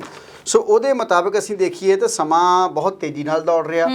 ਜਿਹੜੀ ਇਹ ਗੱਲ ਕਰ ਰਹੇ ਨੇ ਕਿ ਸਾਡੀ ਪੂਰੀ ਕੋਸ਼ਿਸ਼ ਹੈਗੀ ਕਿ ਅਗਲੇ ਆਉਣ ਵਾਲੇ ਸਮੇਂ ਦੇ ਵਿੱਚ ਸਾਡੇ ਜਿਹੜੇ 6 ਕਰੋੜ ਤੋਂ ਵੱਧ ਦੇ ਜਿਹੜੇ ਬੱਚੇ ਨੇ ਉਹਨਾਂ ਨੂੰ ਸਕੂਲਾਂ ਤੱਕ ਲਿਆਂਦਾ ਜਾਵੇ ਜਾਂ ਸਕੂਲ ਉਹਨਾਂ ਤੱਕ ਰੀਚ ਕਰਨ। ਕੀ ਸਾਡੀ ਸਰਕਾਰ ਉਸ ਇਨਫਰਾਸਟ੍ਰਕਚਰ ਨੂੰ ਤਿਆਰ ਕਰਨ ਲਈ ਸક્ષਮ ਹੈ ਜਾਂ ਉਹਨਾਂ ਨੇ ਕਿਹੜੇ ਕਦਮ ਜਿਹੜੇ ਚੁੱਕ ਦਿੱਤੇ ਸੀ ਜਿਹੜੇ ਮਤਲਬ ਆਖਰੀ ਫੇਸ 'ਚ ਖੜੇ ਨੇ ਜੀ? ਅਸਲ ਦੇ ਵਿੱਚ ਉਹਦੇ ਲਈ ਅਸੀਂ ਗੱਲ ਕਰੀਏ ਤਾਂ ਤਕਰੀਬਨ 6 ਕਰੋੜ ਜਿਹੜੇ ਬੱਚੇ ਨੇ ਉਹਨਾਂ ਦੇ ਲਈ ਐਵਰੇਜਲੀ 62 ਤੋਂ 65 ਲੱਖ ਜਿਹੜੇ ਨੇ ਉਹ ਕਮਰਿਆਂ ਦੀ ਜ਼ਰੂਰਤ ਹੈ। ਕਿਆ ਉਹ ਸਾਡੀ ਸਰਕਾਰ ਇੰਨੇ ਸਮੇਂ ਦੇ ਵਿੱਚ ਉਹ ਬਣਾ ਪਾਏਗੀ? ਹਲੇ ਤੱਕ 72 ਸਾਲ ਲੰਘੇ ਸਾਡੇ, 72 ਸਾਲਾਂ ਦੇ ਵਿੱਚ ਹਲੇ ਤੱਕ ਕਿੰਨੇ % ਅਸੀਂ ਲੋਕਾਂ ਨੂੰ ਬੱਚਿਆਂ ਨੂੰ ਸਕੂਲਾਂ ਤੱਕ ਲੈ ਕੇ ਆ ਪਾਏ? ਕਿੰਨੇ % ਬੱਚੇ ਜਿਹੜੇ ਸਾਡੇ ਪੜ੍ਹ ਪਾਏ ਨੇ? ਸੋ ਹਲੇ ਵੀ ਸਾਡੇ ਉਹ ਬੱਚੇ ਜਿਹੜੇ ਨੇ ਜਿਹੜੇ ਪਹੁੰਚ ਹੀ ਨਹੀਂ ਪਾਏ। ਐਂਡ ਸਰਕਾਰ ਜਿਹੜੀ ਆ ਹਵਾ ਦੇ ਵਿੱਚ ਜਿਹੜੀਆਂ ਗਗਨ ਚੁੰਬੀਆਂ ਜਿਹੜੀਆਂ ਗੱਲਾਂ ਕਰ ਰਹੀ ਆ, ਸੋ ਇਹ ਹਵਾ 'ਚ ਗੱਲਾਂ ਜਿਹੜੀਆਂ ਤਲਵਾਰਾਂ ਮਾਰਨੀਆਂ ਬਹੁਤ ਸੌਖੀਆਂ ਨੇ, ਪਰ ਜੋ ਧਰਾਤਲ ਤੇ ਲਿਆਉਣਾ ਉਹ ਬਹੁਤ ਔਖਾ ਹੈ। ਜੀ ਕਮਲ ਜੀ, ਸਰਕਾਰ ਤਾਂ ਕਹਿ ਰਹੀ ਹੈ ਕਿ ਅਸੀਂ 2 ਮਹੀਨੇ ਲਾਏ ਨੇ, 2 ਮਹੀਨੇ ਅਸੀਂ ਸੁਝਾਅ ਮੰਗੇ ਨੇ, ਸਾਡੇ ਕੋਲ 2 ਲੱਖ ਸੁਝਾਅ ਆਏ ਨੇ, ਇਨਫ ਹੈ? ਦੇਖੋ, ਮੈਂ ਇੱਥੇ ਬੜੀ ਗੱਲ ਕਰਾਂ ਕਿ ਸਭ ਤੋਂ ਪਹਿਲੀ ਗੱਲ ਕਿ ਇਹ ਜਿੰਨੇ ਵੀ ਫੈਸਲੇ ਨੇ ਬੰਦ ਕਮਰਿਆਂ 'ਚ ਹੁੰਦੇ ਆਏ ਨੇ। ਸਰਕਾਰ ਨੇ ਪਹਿਲੀ ਗੱਲ ਤਾਂ ਜਿਹੜੀ ਇਹ ਸਿੱਖਿਆ ਨੀਤੀ ਦਾ ਖਰੜਾ ਤੈਅ ਕੀਤਾ ਸੀ, ਜਿਹੜੀ ਇਹ ਗੱਲ ਕਰ ਰਹੇ ਨੇ ਕਿ ਜਿਹੜੇ ਪਹਿਲੇ 3 ਸਾਲ ਨੇ ਬੱਚਿਆਂ ਦੇ ਉਹਨਾਂ ਨੂੰ ਉਹਨਾਂ ਦੀ ਮਾਤ ਭਾਸ਼ਾ ਦੇ ਵਿੱਚ ਪੜ੍ਹਾਈ ਕਰਾਈ ਜਾਏਗੀ। ਸਾਡੀ ਸਰਕਾਰ ਨੇ 688 ਪੰਨਿਆਂ ਦੀ ਜਿਹੜੀ ਇਹ ਖਰੜਾ ਸੀਗਾ ਤਿਆਰ ਕੀਤਾ ਐਜੂਕੇਸ਼ਨ ਪਾਲਿਸੀ ਦਾ, ਉਹ ਕੀ ਮਾਤ ਭਾਸ਼ਾ ਦੇ ਵਿੱਚ ਉਹਨਾਂ ਨੇ ਛਾਪਿਆ? ਉਹਨੂੰ ਸਿਰਫ 2 ਭਾਸ਼ਾ 'ਚ ਛਾਪਿਆ ਗਿਆ, ਅੰਗਰੇਜ਼ੀ ਅਤੇ ਹਿੰਦੀ 'ਚ। ਜਿਹੜੀਆਂ ਬਾਕੀ ਸਟੇਟਾਂ ਨੇ ਠੀਕ ਹੈ, ਉਹਨਾਂ ਦੇ ਲੋਕ ਕੀ ਉਹਨੂੰ ਪੜ੍ਹ ਪਾਣਗੇ? ਕੀ ਉਹਨੂੰ ਸਾਰਵਜਨਿਕ ਕੀਤਾ ਗਿਆ, ਪਬਲਿਕ 'ਚ ਲਿਆਂਦਾ ਗਿਆ ਵੀ ਇਹ ਇੱਕ ਖਰੜਾ ਤਿਆਰ ਕੀਤਾ ਵਾ, ਇਹਦੇ ਤੇ ਆਪਣੇ ਵਿਊਜ਼ ਦਿਓ ਜੀ? ਸਰਕਾਰ ਨੇ ਉਹਨੂੰ ਸਾਰਵਜਨਿਕ ਕੀਤਾ ਹੀ ਨਹੀਂ। ਸਰਕਾਰ ਨੇ ਅੰਦਰ ਖਾਤੇ ਹੀ ਉਹਦੇ ਉੱਤੇ ਕੰਮ ਕਰਕੇ ਆਪਣਾ ਜਿਹੜਾ ਵਾ ਉਹ ਨੀਤੀ ਤੈਅ ਕਰ ਦਿੱਤੀ। ਉਹਦੇ 'ਚ ਇਹ ਗੱਲ ਕਹੀ ਗਈ ਕਿ 2 ਲੱਖ ਲੋਕਾਂ ਦੇ ਸਾਡੇ ਕੋਲ ਵਿਚਾਰ ਆਏ ਨੇ, ਸੁਝਾਅ ਆਏ, ਉਹਨੂੰ ਦੇਖਦੇ ਹਾਂ ਅਸੀਂ ਇਸ ਚੀਜ਼ ਨੂੰ ਤੈਅ ਕਰਤਾ ਐਂਡ ਇਹਨੂੰ ਲਾਗੂ ਕਰਨ ਦੇ ਲਈ ਸਿਫਾਰਿਸ਼ਾਂ ਵੀ ਕਰ ਦਿੱਤੀਆਂ ਗਈਆਂ। ਜੀ ਜੀ, ਸਕੂਲੀ ਪੱਖ ਨੂੰ ਬਹੁਤ ਅੱਛੇ ਤਰੀਕੇ ਦੇ ਨਾਲ ਤੁਸੀਂ ਸਮਝਾਇਆ ਤੇ ਮੈਨੂੰ ਹੁਣ ਥੋੜਾ ਜਿਹਾ ਆਪਾਂ ਕਾਲਜ ਵੱਲ ਚੱਲਦੇ ਹਾਂ। ਕਾਲਜ ਦੇ ਲਈ ਵੀ ਬਹੁਤ ਫੈਸਲੇ ਲਏ ਗਏ ਨੇ, BA ਨੂੰ ਲੈ ਕੇ, MA ਨੂੰ ਲੈ ਕੇ, MPhil ਨੂੰ ਲੈ ਕੇ। ਸੋ ਕਾਲਜ ਦੇ ਲਈ ਕਿਹੋ ਜਿਹੇ ਫੈਸਲੇ ਆਏ ਨੇ? ਹੁਣ ਕਾਲਜ ਦੀ ਗੱਲ ਕਰੀਏ ਤਾਂ ਕਾਲਜ ਦੇ ਵਿੱਚ ਸਭ ਤੋਂ ਪਹਿਲੀ ਗੱਲ ਤਾਂ ਮੈਂ ਇਹ ਗੱਲ ਕਰ ਰਿਹਾ ਕਿ ਜਿਹੜੇ ਆਉਣ ਵਾਲੇ ਸਮੇਂ 15 ਸਾਲਾਂ ਦੀ ਇਹ ਗੱਲ ਕਰ ਰਹੇ ਨੇ, 15 ਸਾਲਾਂ ਦੇ ਵਿੱਚ ਜਿਹੜੇ ਜਿੰਨੇ ਵੀ ਇੰਸਟੀਟਿਊਸ਼ਨ ਨੇ ਇੰਡੀਪੈਂਡੈਂਟ ਕਰ ਦਿੱਤੇ ਜਾਣਗੇ। ਕਿਸੇ ਵੀ ਯੂਨੀਵਰਸਿਟੀ ਬੋਰਡ ਦੇ ਨਾਲ ਉਹਨਾਂ ਨੂੰ ਅਫੀਲੀਏਸ਼ਨ ਜਾਂ ਐਕ੍ਰੀਡੇਸ਼ਨ ਦੀ ਕੋਈ ਲੋੜ ਨਹੀਂ ਰਹੇਗੀ ਐਂਡ ਉਹ ਆਪਣੇ ਕੋਰਸਸ ਜਿਹੜੇ ਨੇ ਉਹ ਤੈਅ ਕਰ ਸਕਦੇ ਨੇ, ਆਪਣੀ ਮਨਮਰਜ਼ੀ ਨੇ ਜਿਹੜੇ ਪ੍ਰੋਗਰਾਮ ਤੈਅ ਕਰਨਗੇ, ਉਹਨਾਂ ਦਾ ਕਰਿਕੂਲਮ ਤੈਅ ਕਰਨਗੇ। ਸੋ ਆਪਣੀਆਂ ਸੈਲਫ ਉਹ ਕਾਲਜ ਵਾਲੇ ਡਿਗਰੀਜ਼ ਜਾਂ ਸਰਟੀਫਿਕੇਸ਼ਨ ਜਿਹੜੇ ਨੇ ਉਹ ਪ੍ਰੋਵਾਈਡ ਕਰ ਸਕਦੇ। ਉਹਨਾਂ ਨੂੰ ਕਿਸੇ ਵੀ ਯੂਨੀਵਰਸਿਟੀ ਤੋਂ ਮਾਨਤਾ ਲੈਣ ਦੀ ਲੋੜ ਨਹੀਂ ਵੀ ਯੂਨੀਵਰਸਿਟੀ ਦਾ ਹੀ ਕੋਰਸ ਦਾ ਸਰਟੀਫਿਕੇਸ਼ਨ ਜਿਹੜਾ ਵਾ ਯੂਨੀਵਰਸਿਟੀ ਪ੍ਰੋਵਾਈਡ ਕਰੇਗੀ। ਸਭ ਤੋਂ ਵੱਡੀ ਜਿਹੜੀ ਚੀਜ਼ ਹੈ ਇੱਥੇ ਕਾਨ ਹੋਏਗਾ ਕਿਉਂਕਿ ਇੱਥੇ ਵਪਾਰ ਸਾਹਮਣੇ ਆਲਰੇਡੀ ਵਪਾਰਕ ਸੰਸਥਾਵਾਂ ਬਣ ਗਈਆਂ ਨੇ, ਵਪਾਰ ਇੱਥੇ ਸਾਹਮਣੇ ਆਏਗਾ ਕਿਉਂਕਿ ਇਹਦੇ ਵਿੱਚ ਉਹਨਾਂ ਦੀ ਸੈਲਫ ਵੈਸਟਡ ਇੰਟਰਸਟ ਜੁੜਨਗੇ। ਠੀਕ ਹੈ, ਹੁਣ ਉੱਥੇ ਨਾ ਪੱਖੀ ਰਵੱਈਆ ਵੀ ਹੋ ਸਕਦਾ। ਬੱਚੇ ਨੇ ਡਿਗਰੀ ਕਰ ਲਈ ਕੰਪਲੀਟ, ਉਹਨੂੰ ਡਿਗਰੀ ਦੇਣ ਦੇ ਲਈ ਵੀ ਟਾਈਮ ਤੇ ਵੀ ਪੈਸਾ ਮੰਗਣ ਦੀ ਕੁਝ ਕੋਸ਼ਿਸ਼ ਕੀਤੀ ਜਾ ਸਕਦੀ ਆ। ਸੋ ਕਿਉਂਕਿ ਟੋਟਲ ਇਹ ਵਪਾਰਕ ਹੱਥਾਂ ਦੇ ਵਿੱਚ ਇਹਨੂੰ ਦੇਣ ਦੀ ਕੋਸ਼ਿਸ਼ ਕੀਤੀ। ਸਭ ਤੋਂ ਵੱਡੀ ਗੱਲ ਕਰਾਂ ਕਿ UGC ਗ੍ਰਾਂਟ ਕਮਿਸ਼ਨ ਜਿਹੜਾ ਸੀਗਾ ਉਹਨੂੰ ਵੀ ਖਤਮ ਕਰਨ ਦੀ ਕੋਸ਼ਿਸ਼ ਕਰ ਦਿੱਤੀ ਗਈ ਹੈ ਕਿਉਂਕਿ ਜਦੋਂ ਗ੍ਰਾਂਟ ਕਮਿਸ਼ਨ ਹੀ ਖਤਮ ਕਰਤਾ ਪੈਸਾ ਕਿੱਥੋਂ ਆਏਗਾ? ਠੀਕ ਹੈ ਨਾ। ਹੁਣ ਸੈਲਫ ਫੰਡਡ ਜਿਹੜੇ ਕਾਲਜ ਹੋਣਗੇ, ਠੀਕ ਹੈ, ਜਿਹੜੇ ਫੰਡਸ ਲਾਉਣਗੇ ਤੇ ਉਹ ਆਪਣੇ ਆਪ ਆਪਣਾ ਘਰ ਪੂਰਾ ਕਰਨ ਵਾਸਤੇ ਬਹੁਤ ਕੁਝ ਕਰਨਗੇ, ਹਰ ਚੀਜ਼ ਕਰਨਗੇ। ਸੋ ਇਹ ਚੀਜ਼ਾਂ ਜਿਹੜੀਆਂ ਨੇ ਸਾਡੇ ਲਈ ਬਹੁਤ ਘਾਤਕ ਨੇ ਆਉਣ ਵਾਲੇ ਸਮੇਂ ਦੇ ਵਿੱਚ ਜਿਹੜੀ ਚੀਜ਼ ਹੈਗੀ ਆ। ਸੋ ਸਿੱਖਿਆ ਜਿਹੜੀ ਆ ਪੂਰਨ ਤੌਰ ਤੇ ਵਪਾਰਕ ਹੱਥਾਂ ਦੇ ਵਿੱਚ ਵਪਾਰ ਦਾ ਇੱਕ ਕੇਂਦਰ ਬਣ ਕੇ ਰਹਿ ਜਾਵੇਗੀ। ਜਿੱਥੋਂ ਤੱਕ ਮੈਂ ਗੱਲ ਕਰਾਂ ਕਿ ਜਿੰਨੇ ਵੀ ਸਰਕਾਰੀ ਕਾਲਜ ਸੀਗੇ ਜਾਂ ਕੁਛ ਆ, ਇਹਨਾਂ ਨੂੰ ਖਤਮ ਕਰਨ ਦੀ ਕੋਈ ਚਾਲ ਹੈਗੀ ਆ। ਸੋ ਜਿਹੜੇ ਸਾਡੇ ਹੁਣ ਪਿੰਡਾਂ ਦੇ ਵਿੱਚ ਦੂਰ ਦਰਾਡੇ ਦੇ ਵਿੱਚ ਲੋਕ ਰਹਿੰਦੇ ਸੀਗੇ, ਉਹਨਾਂ ਦੇ ਲਈ ਜਿਹੜੀਆਂ ਚੀਜ਼ਾਂ ਸੀਗੀਆਂ, ਹੁਣ ਸਾਡੀਆਂ ਜਿਹੜੀਆਂ ਬੱਚੀਆਂ ਨੇ, ਲੜਕੀਆਂ ਨੇ ਸਾਡੀ ਪਿੰਡਾਂ ਦੇ ਵਿੱਚ, ਉਹ ਕਿਤੇ ਨਾ ਕਿਤੇ ਕਾਲਜ ਜਿਹੜੇ ਸੀਗੇ ਪਿੰਡਾਂ ਦੇ ਪੱਧਰ ਤੇ ਬਣੇ ਹੋਏ ਸੀਗੇ, ਸਰਕਾਰੀ ਕਾਲਜ, ਉੱਥੇ ਜਾ ਕੇ ਵਿੱਦਿਆ ਲੈਂਦੇ ਸੀ ਤੇ ਕਿਤੇ ਨਾ ਕਿਤੇ ਉਹ ਗਾਂਹ ਵੱਜ ਜਾਂਦੇ ਸੀ। ਪਰ ਇਹਦੇ ਨਾਲ ਉਹ ਵੀ ਉਹਨਾਂ ਲਈ ਔਖਾ ਹੋ ਜਾਏਗਾ ਕਿਉਂਕਿ ਸਰਕਾਰ ਜਿਹੜੀ ਆ ਉਹ ਫੰਡਿੰਗ ਕਰੇਗੀ ਨਹੀਂ। ਤਾਂ ਉਹ ਚੀਜ਼ਾਂ ਖਤਮ ਹੋ ਜਾਣਗੀਆਂ। ਜਦੋਂ ਖਤਮ ਹੋਣਗੀਆਂ ਤੇ ਉਹਨਾਂ ਲੜਕੀਆਂ ਦੇ ਲਈ, ਉਹਨਾਂ ਸਾਡੀਆਂ ਬੱਚੀਆਂ ਦੇ ਲਈ ਸਿੱਖਿਆ ਲੈਣਾ ਜਿਹੜਾ ਵਾ ਹੋਰ ਔਖਾ ਹੋ ਜਾਏਗਾ। ਅਸੀਂ ਅਗਾਂਹ ਨਹੀਂ ਵੱਧ ਪਾਵਾਂਗੇ। ਕਮਲ ਜੀ, ਜੋ ਸਰਕਾਰਾਂ ਕਰਦੀਆਂ ਨੇ ਕਿ ਜੋ ਇੱਕ 68 ਪੇਜਾਂ ਦਾ 60 ਪੇਜਾਂ ਦਾ ਨੋਟੀਫਿਕੇਸ਼ਨ ਜਾਰੀ ਕੀਤਾ, ਲੋਕਾਂ ਦੇ ਵਿੱਚ ਭੇਜ ਦਿੱਤਾ, ਆਪਾਂ ਉਹ ਚੀਜ਼ ਨਹੀਂ ਕਰਨੀ। ਤੁਸੀਂ ਕਿਹਾ ਕਿ ਹੁਣ ਸਰਕਾਰ ਫੰਡਿੰਗ ਨਹੀਂ ਕਰੇਗੀ। ਪਹਿਲਾਂ ਸਰਕਾਰ ਕਿਵੇਂ ਫੰਡਿੰਗ ਕਰਦੀ ਸੀ ਤੇ ਹੁਣ ਕੀ ਜੋ ਹੈ ਇਫੈਕਟ ਪਏਗਾ ਉਸ ਨੂੰ ਥੋੜੇ ਜਿਹਾ ਐਕਸਪਲੇਨ ਕਰਕੇ ਦੱਸੋ।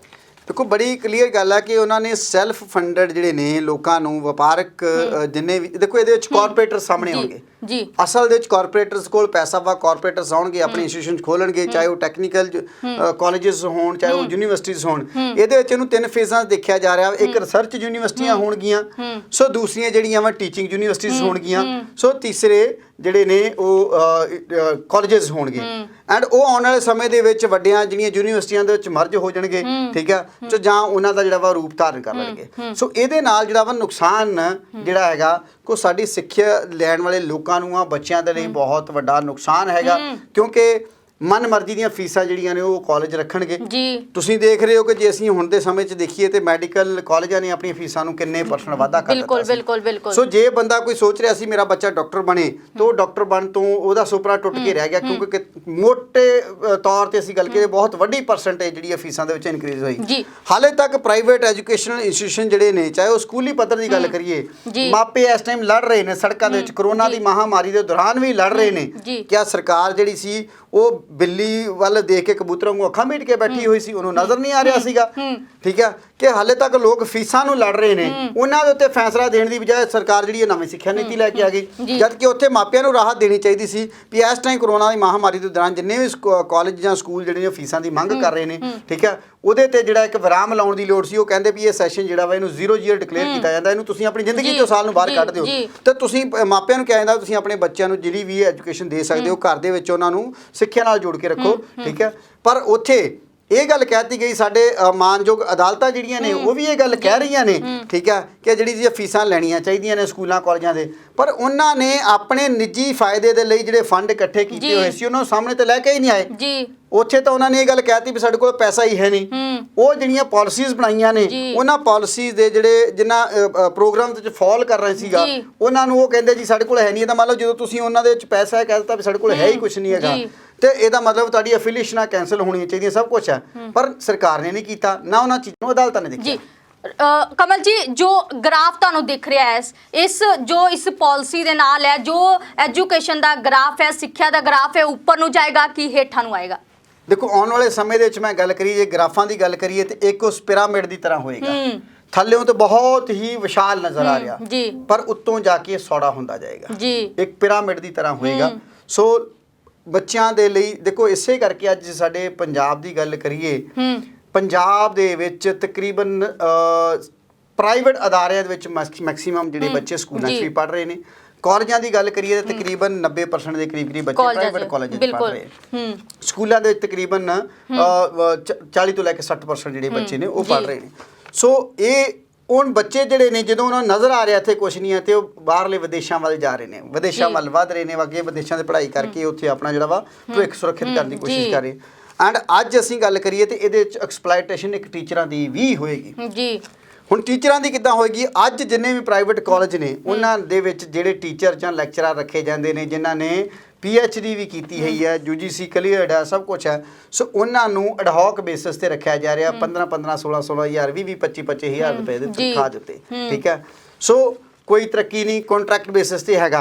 ਸੋ ਸੇਮ ਚੀਜ਼ ਜਦੋਂ ਸੈਲਫ ਫੰਡਡ ਕਾਲਜ ਆ ਜਾਣਗੇ ਜਿਨ੍ਹਾਂ ਦੇ ਵਿੱਚ ਕਾਰਪੋਰੇਟਸ ਪੈਸਾ ਲਗਾਉਣਗੇ ਉਹਨਾਂ ਤੇ ਆਪਣੀ ਮਰਜ਼ੀ ਨਾਲ ਤਨਖਾਹ ਦੇਣੀ ਆ, ਠੀਕ ਆ। ਸੋ ਉਹਦੇ ਵਿੱਚ ਜਿਹੜੀ ਕਹਾਣ ਹੈ, ਦੇਖੋ ਜਦੋਂ ਇੱਕ ਟੀਚਰ ਹੈ ਆਪਣੀ ਮਿਹਨਤ ਕਰਕੇ ਇਸ ਲੈਵਲ ਤੱਕ ਪੜ੍ਹਿਆ ਹੈਗਾ, ਠੀਕ ਹੈ, ਉਹਨੂੰ ਮਿਲੇਗਾ ਹੀ ਕੁਛ ਨਹੀਂਗਾ ਤਾਂ ਉਹ ਕੀ ਕਰ ਪਾਏਗਾ ਜੀ। ਸੋ ਉਹਦੇ ਨਾਲ ਕੀ ਹੈਗਾ ਕਿ ਉਹ ਫਿਰ ਇੱਕ ਚੀਜ਼ ਹੋਰ ਹੈ, ਕਿਉਂਕਿ ਜਿਹੜੀ ਪਾਲਿਸੀ ਹੈ ਉਹਦੇ ਮੁਤਾਬਿਕ ਕੀ ਹੈਗਾ ਕਿ ਇਹਦੇ ਵਿੱਚ ਰਾਜਨੀਤੀ ਤੇ ਸਰਕਾਰਾਂ ਦਾ ਜਿਹੜਾ ਰੂਲ ਹੈਗਾ ਆਫੀਸਰਸ ਦਾ, ਠੀਕ ਆ, ਉਹ ਘੱਟ ਰੱਖਿਆ ਜਾ ਰਿਹਾ।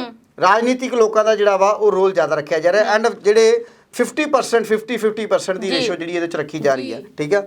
ਸੋ ਉਹਦੇ ਨਾਲ ਤੁਸੀਂ ਸਮਝ ਸਕਦੇ ਹੋ ਵੀ ਜਿਹੜੀ ਰਾਜਨੀਤਿਕ ਲੋਕਾਂ ਨੇ ਰਾਜਨੀਤਿਕ ਲਾਹੇ ਲੈਣ ਵਾਸਤੇ ਐਂਡ ਪ੍ਰੋਫਿਟ ਨੂੰ ਦੇਖਦਿਆਂ ਹੋਇਆਂ ਆਪਣੀ ਮਨਮਰਜ਼ੀ ਦੀਆਂ ਸਰਕਾਰ ਕੋਲੋਂ ਜਿਹੜੀ ਨੀਤੀਆਂ ਤੈਅ ਕਰਾਉਣੀਆਂ ਨੇ। ਜੀ ਬਹੁਤ ਵਧੀਆ ਐਨਾਲਾਈਜ਼ ਕੀਤਾ ਤੁਸੀਂ। ਤੇ ਜੋ ਆਮ ਲੋਕ ਜੋ ਇਸ ਅਟਰੈਕਟਿਵ ਗ੍ਰਾਫ ਨੂੰ ਸਮਝ ਨਹੀਂ ਪਾ ਰਹੇ ਸੀ, ਐਜੂਕੇਸ਼ਨ ਪਾਲਿਸੀ ਨੂੰ ਸਮਝ ਨਹੀਂ ਪਾ ਰਹੇ ਸੀ, ਤੁਸੀਂ ਉਹਨਾਂ ਚੀਜ਼ਾਂ ਨੂੰ ਬਹੁਤ ਅੱਛਾ ਐਕਸਪਲੇਨ ਕੀਤਾ ਹੈ। ਸੋ ਕਮਲ ਜੀ, ਹੁਣ ਅਸੀਂ ਗੱਲ ਕਰਾਂਗੇ ਪ੍ਰੋਫੈਸਰ ਦੇ ਨਾਲ ਜੋ ਇਸ ਸਿੱਖਿਆ, ਕਿਉਂਕਿ ਬਹੁਤ ਮਾਇਨੇ ਰੱਖਦਾ ਹੈ, ਜਿਹੜੇ ਪੇਰੈਂਟਸ ਨੇ ਉਹਨਾਂ ਦੇ ਲਈ ਬਹੁਤ ਮਾਇਨੇ ਰੱਖਦੀ ਹੈ ਪਾਲਿਸੀ, ਜਿਹੜੇ ਸਕੂਲਾਂ ਕਾਲਜਾਂ ਦੇ ਵਿੱਚ ਜਿਹੜੇ ਪ੍ਰੋਫੈਸਰਸ ਨੇ ਉਹਨਾਂ ਦਾ ਕੀ ਵਿਚਾਰ ਹੈ, ਉਹਨਾਂ ਨੂੰ ਕੀ ਲੱਗਦਾ ਹੈ ਕਿ ਇਹ ਪਾਲਿਸੀ ਹੈ ਜੋ ਉਹ ਸਕੂਲਾਂ ਦੇ ਲਈ ਲਾਭਦਾਇਕ ਹੋਏਗੀ, ਕਾਲਜਾਂ ਦੇ ਲਈ ਲਾਭਦਾਇਕ ਹੋਏਗੀ, ਯੂਨੀਵਰਸਿਟੀਜ਼ ਦੇ ਲਈ ਲਾਭਦਾਇਕ ਹੋਏਗੀ। ਸੋ ਹੁਣ ਅਸੀਂ ਪ੍ਰੋਫੈਸਰ ਸਾਹਿਬ ਦੇ ਨਾਲ ਗੱਲਬਾਤ ਕਰਾਂਗੇ। ਇੱਕ ਮਿੰਟ ਮੈਂ ਤੁਹਾਨੂੰ ਇੱਥੇ ਤੇ ਰੋਕ ਕੇ ਹੋਏ ਇੱਕ ਚੀਜ਼ ਗੱਲ ਕਹਿਣੀ ਚਾਹੁੰਦਾ ਜੀ ਕਿ ਇਸ ਸਿੱਖਿਆ ਨੀਤੀ ਦੇ ਤੇ ਪਹਿਲੀ ਗੱਲ ਤਾਂ ਇਹਦਾ ਨਾਮ ਵੀ ਚੇਂਜ ਕਰ ਦਿੱਤਾ ਗਿਆ, ਬਿਲਕੁਲ, ਠੀਕ ਆ, ਇਹਨੂੰ ਸਿੱਖਿਆ ਮੰਤਰਾਲਾ ਬਣਾਤਾ ਗਿਆ।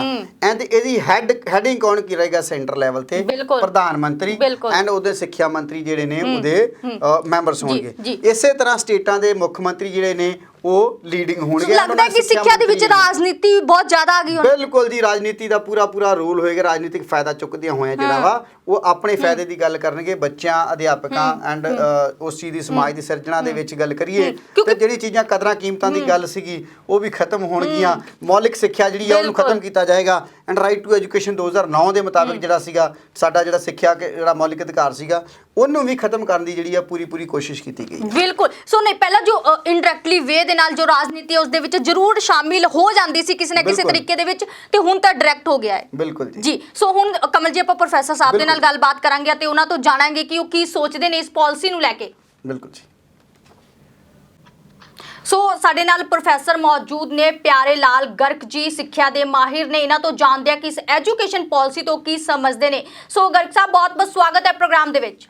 ਸ਼ੁਕਰੀਆ ਜੀ, ਬਹੁਤ ਜੀ। ਗਰਗ ਸਾਹਿਬ, ਐਜੂਕੇਸ਼ਨ ਪਾਲਿਸੀ ਸਾਰਿਆਂ ਦੇ ਹੱਥਾਂ ਦੇ ਵਿੱਚ ਆ ਚੁੱਕੀ ਹੈ, ਹਰ ਕੋਈ ਇਸ ਨੂੰ ਪੜ੍ਹ ਵੀ ਚੁੱਕਿਆ ਹੈ। ਸੋ ਕੀ ਸਮਝ ਰਹੇ ਹੋ ਇਸ ਪਾਲਿਸੀ ਤੋਂ?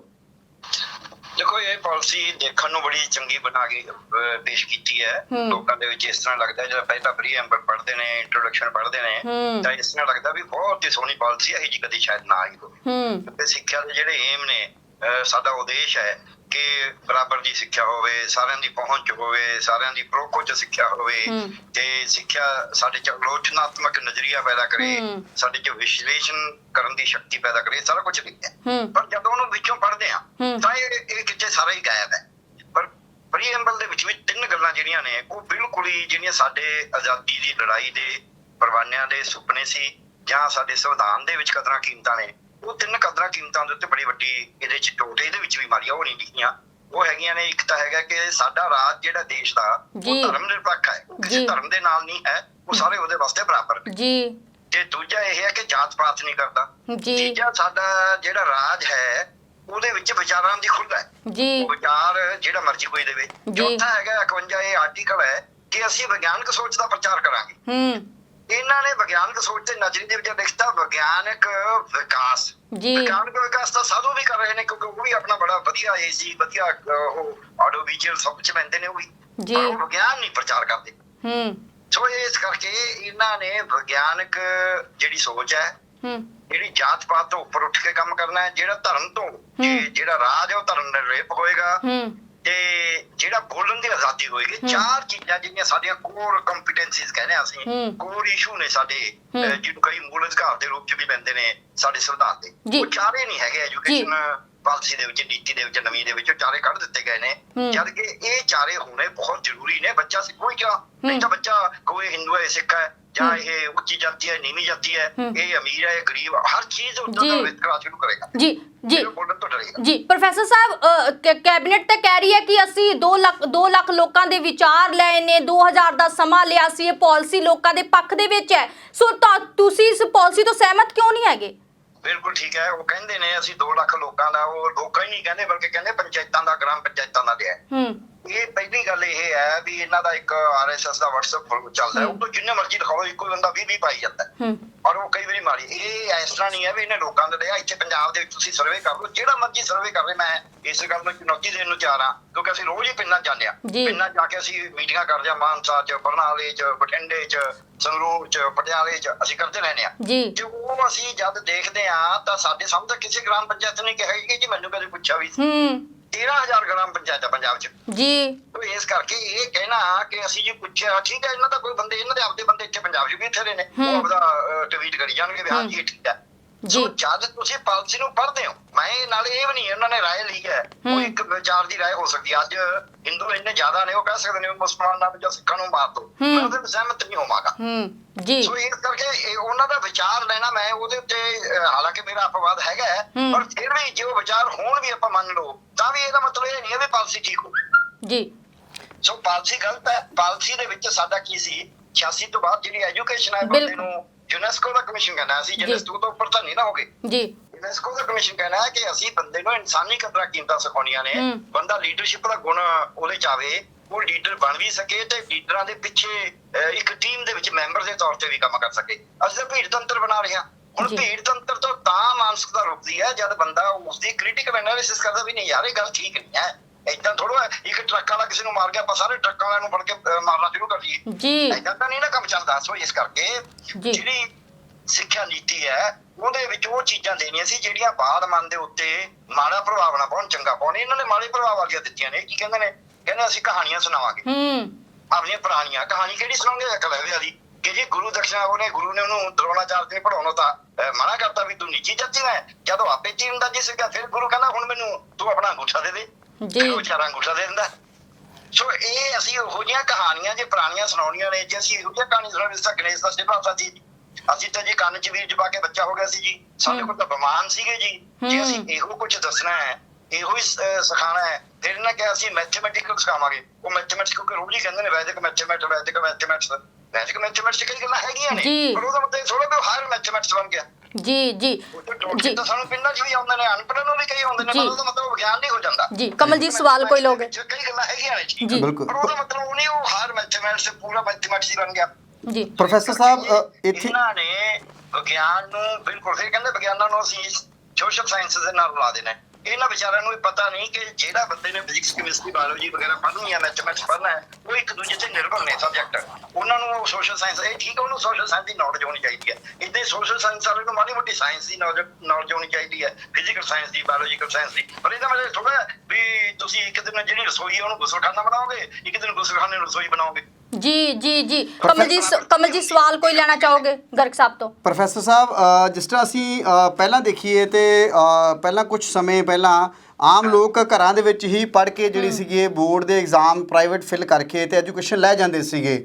ਸੋ ਕਿਆ ਹੁਣ ਉਹ ਬੱਚੇ ਜਿਹੜੇ ਨੇ ਉਹ ਕਰ ਪਾਣਗੇ ਜਾਂ ਉਹਨਾਂ ਨੂੰ ਸਕੂਲਾਂ ਦੇ ਵਿੱਚ ਜਾਂ ਇਸ ਪ੍ਰੋਸੈਸ ਦੇ ਵਿੱਚੋਂ ਗੁਜ਼ਰਨਾ ਹੀ ਪਏਗਾ? ਨਹੀਂ, ਉਹ ਜਿਹੜਾ ਹੈਗਾ ਨਾ ਓਪਨ ਸਕੂਲ ਸਿਸਟਮ ਹੁਣ ਵੀ ਚਾਲੂ ਹੈ, ਪਹਿਲਾਂ ਵੀ ਚਾਲੂ ਸੀ। ਉਦੋਂ ਪਹਿਲਾਂ ਜਿਹੜਾ ਆਪਾਂ ਦੇਖਦੇ ਸੀ ਉਹ ਇਹ ਸੀ ਕਿ ਬਿਲਕੁਲ ਹੀ ਓਪਨ ਸਕੂਲ 'ਚ ਵੀ ਜਾਣ ਦੀ ਲੋੜ ਨਹੀਂ ਸੀ। ਇਹਨਾਂ ਨੇ ਪਿੱਛੇ ਜੇ ਤੋਂ ਇਹ ਸ਼ੁਰੂ ਕਰਤਾ ਨਹੀਂ ਓਪਨ ਸਕੂਲ ਤੋਂ ਬਗੈਰ ਤੁਸੀਂ ਧਿਆਨ ਹੀ ਨਹੀਂ ਦੇ ਸਕਦੇ। ਬਿਲਕੁਲ ਗੱਲ ਸੀ ਉਹ ਇਹਨਾਂ ਨੇ ਵੀ ਕੰਟੀਨਿਊ ਰੱਖੀ ਹੈ, ਹੁਣ ਬਦਲਣ ਦੀ ਲੋੜ ਸੀ। ਬਿਲਕੁਲ ਪਹਿਲਾਂ ਮੈਂ ਆਪਣੇ ਬਚਪਨ 'ਚ ਦੇਖਿਆ ਬਹੁਤ ਸਾਰੇ ਬੰਦੇ ਉਹ BA MA ਕਰ ਲੈਂਦੇ ਸੀ, ਘਰੇ ਬੈਠੇ ਪੜ੍ਹ ਕੇ ਇਮਤਿਹਾਨ ਦੇ ਲੈਂਦੇ ਸੀ। ਜੀ ਗਿਆਨੀ ਵਿਦਵਾਨੀ ਬੁੱਧੀਮਾਨੀ ਜਾਂ ਰਤਨ ਭੂਸ਼ਣ ਪ੍ਰਭਾਕਰ ਕਰਕੇ ਉਹਨਾਂ ਨੇ BA MA ਕਰੀ ਹੈ, ਲੋਕਾਂ ਨੇ ਬਹੁਤ ਨੇ ਸਾਡੇ ਆਪਣੇ ਮਾਸਟਰ ਨੇ ਕਰੀਏ। ਸੋ ਜਿਹੜਾ ਨੈਸ਼ਨਲ ਓਪਨ ਸਕੂਲ ਸਿਸਟਮ ਹੈ ਉਹ ਸ਼ੁਰੂ ਕਰਕੇ ਇਹਨਾਂ ਨੇ, ਉਹ ਜਿਹੜਾ ਪ੍ਰਾਈਵੇਟ ਵਾਲਾ ਸੀ ਉਹ ਇਹਨਾਂ ਤੋਂ ਪਹਿਲਾਂ ਹੀ ਉਹਨਾਂ ਨੇ ਬੰਦ ਕਰਿਆ ਹੋਇਆ ਸਰਕਾਰ ਨੇ, ਤੇ ਇਹਨੂੰ ਖੋਲ੍ਹਣਾ ਚਾਹੀਦਾ ਸੀ, ਉਹ ਖੋਲ੍ਹਿਆ ਨਹੀਂ। ਇਹਦਾ ਨੁਕਸਾਨ ਮਤਲਬ ਆਪਾਂ ਸਮਝਦੇ ਨਾ ਵੀ ਇਹਦਾ ਨੁਕਸਾਨ ਹੈ ਕਿ ਜਿਹੜੇ ਬੱਚੇ ਘਰਾਂ ਦੇ ਵਿੱਚ ਜਿਹੜੇ ਅਸਮਰੱਥ ਸੀਗੇ, ਜਿਨ੍ਹਾਂ ਕੋਲ ਪੈਸਾ ਨਹੀਂ ਸੀ, ਉਹ ਆਪਣਾ ਥੋੜਾ ਪੈਸਾ ਲਗਾ ਕੇ ਆਪਣੇ ਰਜਿਸਟ੍ਰੇਸ਼ਨ ਕਰਾ ਕੇ ਐਗਜ਼ਾਮ ਦੇ ਸਕਦੇ। ਵੀ ਅਗਰ ਉਹ ਚੀਜ਼ ਹੁੰਦੀ ਤੇ ਸ਼ਾਇਦ ਇਹ ਘਰ ਘਰ ਤੱਕ ਜਿਹੜੀ ਐਜੂਕੇਸ਼ਨ ਜਿਹੜੀ ਆ ਇਹ ਸਾਡੀ ਸਰਕਾਰ ਕਹਿੰਦੀ ਪਹੁੰਚਾਉਣ ਦੀ, ਉਹਦੇ ਨਾਲ ਉਹ ਸਫਲ ਹੁੰਦੀ ਸੀ, ਨਾ ਕਿ ਜੇ ਇਹ ਚੀਜ਼ ਨੂੰ ਖਤਮ ਕਰਕੇ ਹੋ ਰਹੀ ਹੈ। ਨਹੀਂ, ਉਹ ਤਾਂ ਬਹੁਤ ਜ਼ਿਆਦਾ ਨੁਕਸਾਨ ਹੋਇਆ ਜਿਹੜਾ ਖਾਸ ਕਰਕੇ ਆਦੀਵਾਸੀ ਨੇ, ਉਹਨਾਂ ਦਾ ਬਹੁਤ ਜ਼ਿਆਦਾ ਨੁਕਸਾਨ ਹੋਇਆ, ਕਿਉਂਕਿ ਨਾ ਤਾਂ ਉਹ ਇੰਨੇ ਪੈਸੇ ਦੇ ਸਕਦੇ ਨੇ, ਨਾ ਉਹ ਨੈਸ਼ਨਲ ਓਪਨ ਸਕੂਲ ਦੀਆਂ ਜਿੱਦਾਂ ਦੇ ਲੈਸਨ ਲੈਣੇ ਹੋਰ ਉਹ ਕਰ ਸਕਦੇ ਨੇ। ਸੋ ਉਹਨਾਂ ਦੀ ਜਿਹੜੀ ਪੜ੍ਹਾਈ ਦਾ ਚਾਂਸ ਸੀਗੇ, ਇੱਕ ਪਾਸੇ ਕਹਿੰਦੇ ਅਸੀਂ ਅਡਲਟ ਇਹਦੇ ਚ ਵੀ ਲਿਖਿਆ ਪਾਲਿਸੀ ਵੈਸੇ ਅਡਲਟ ਐਜੂਕੇਸ਼ਨ ਕਰਾਂਗੇ ਜੀ, ਜਿਹੜੀ ਸੰਜੇ ਗਾਂਧੀ ਨੇ ਚਲਾਈ ਸੀ each one teach one ਕਿ each one teach one ਕਰੋ। ਇਵਨ ਸਕੂਲਾਂ ਚ ਵੀ ਕਦੇ each one teach one ਨਾਲ ਕਲਾਸਾਂ ਨਹੀਂ ਚਲਾਇਆ। ਮੈਂ ਡਾਇਰੈਕਟਰ ਅਡਲਟ ਲਿਟਰੇਸੀ ਰਿਹਾ ਪੰਜਾਬ ਦਾ, ਅਸੀਂ ਲਿਟਰੇਸੀ ਕੈਂਪੇਨ ਚਲਾਈ ਸੀ। ਇਹ ਕੈਂਪੇਨ ਦੇ ਨਾਲ ਚੱਲਦਾ ਹੁੰਦਾ ਕੰਮ, ਇਹ ਕਦੇ ਪੜ੍ਹਾ ਕੇ ਨਹੀਂ ਕੁਝ ਬੰਦਾ।